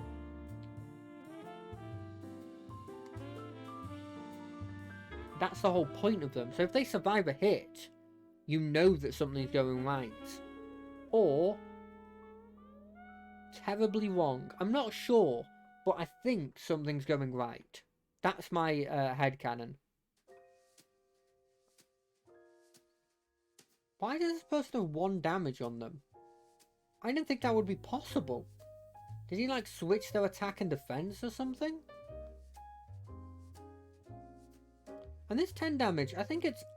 I don't know how much it's helping, but it looks cool when they do it. And if it can snipe one of their people that would have gotten a turn, that's huge, right? Or to make it so that this dude can kill when he wouldn't normally kill. Oh, that dude's doing an undead build that's just better than my undead build. And I thought my undead build was good. But then on the flip side, my undead build's still going on. So, how good can he actually be? You know what I'm saying? Hopefully not, because I do not know what I'm saying at the moment either. I want to get this dude, one more of these dudes, so I can save a spot there, fill it with Probably the Avenge guy if I can get him.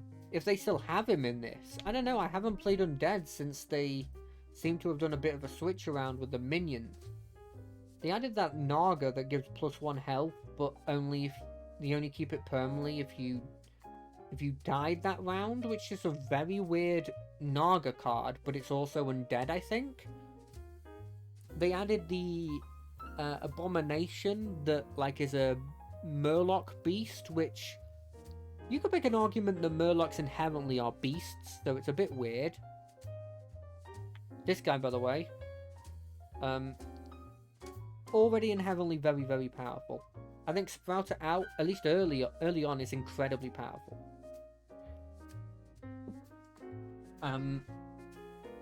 There's an argument to say that this one... Well, it's not even an argument. I think this was definitely made for the certain build you play with mechs, right? Where you're just summoning a load of stuff, they all die, and you're fine with it dying, but it's just hitting them for an extra 10 damage every 3 kills.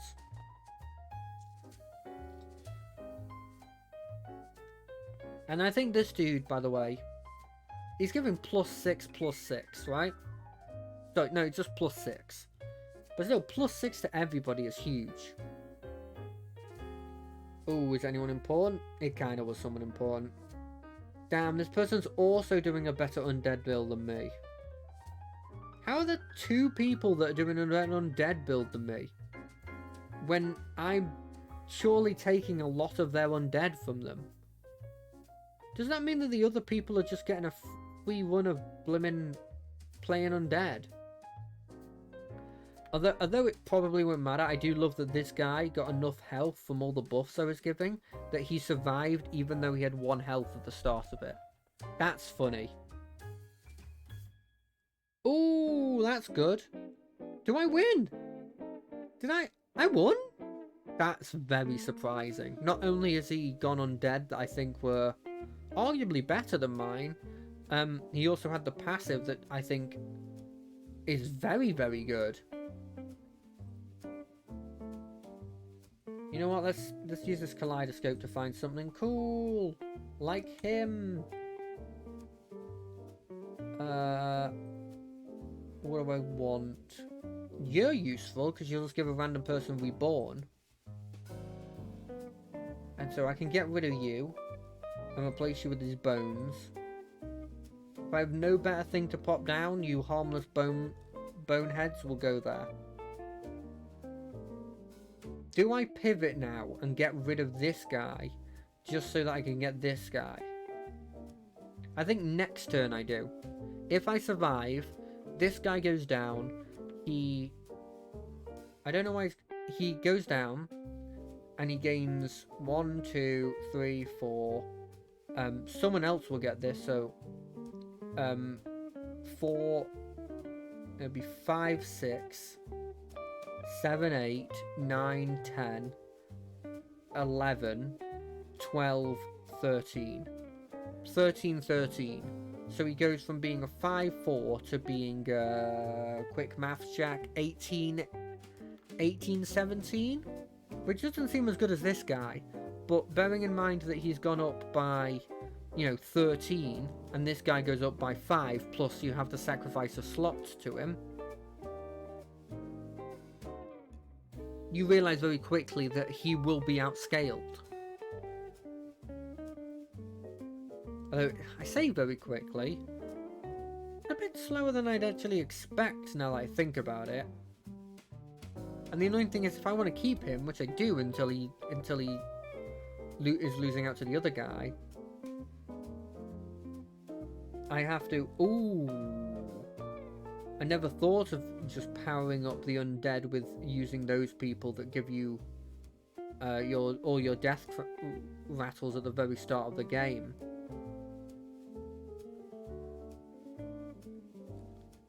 Damn, I was kind of hoping that some of my my tanky people were going to survive because of the extra 5 health that you got. Oh, and that person died without even giving their reborn to anyone.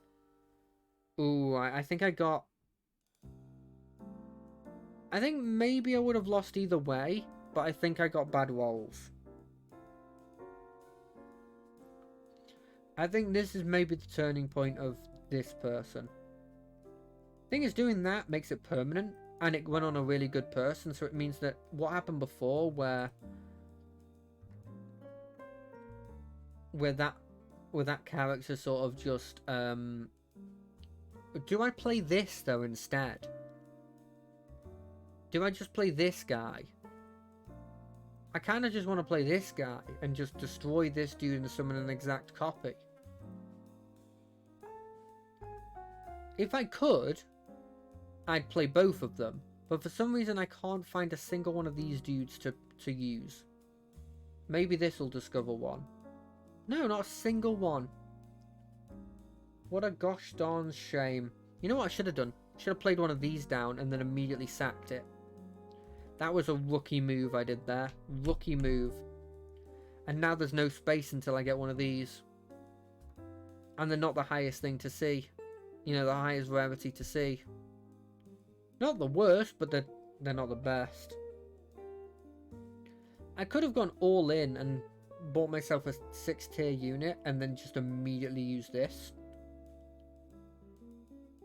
But I don't think that's the right it probably was the right idea.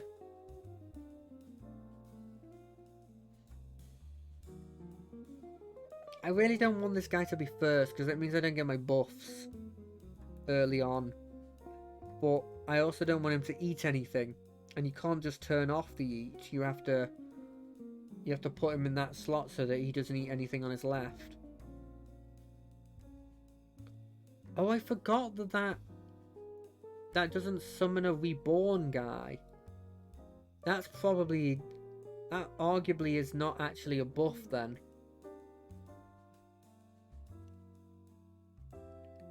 Arguably. I don't know. It might be because you get it earlier, but then you still are sacrificing a slot for that. That instead could have gone to, you know, something to be sacked for +10/+10. Well, not +10/+10, +5/+5, but... yeah, I don't know. There might have been some things I've done wrong here. I might be overwatching too many builds. I've got one more chance to maybe succeed. Oh, I've got 2 more chances. Okay. Well, let's discover and hopefully discover the one I want. He's not bad.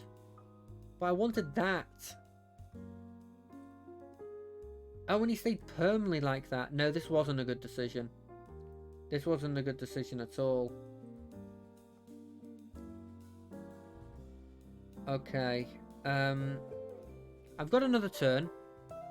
Well, hopefully I've got another turn. Do the bonuses stay? They do. Okay, so maybe this is good. Maybe this is good. But am I gonna do the potentially stupid play of getting rid of this guy? Is it stupid? Or is it just the thing I'm supposed to do?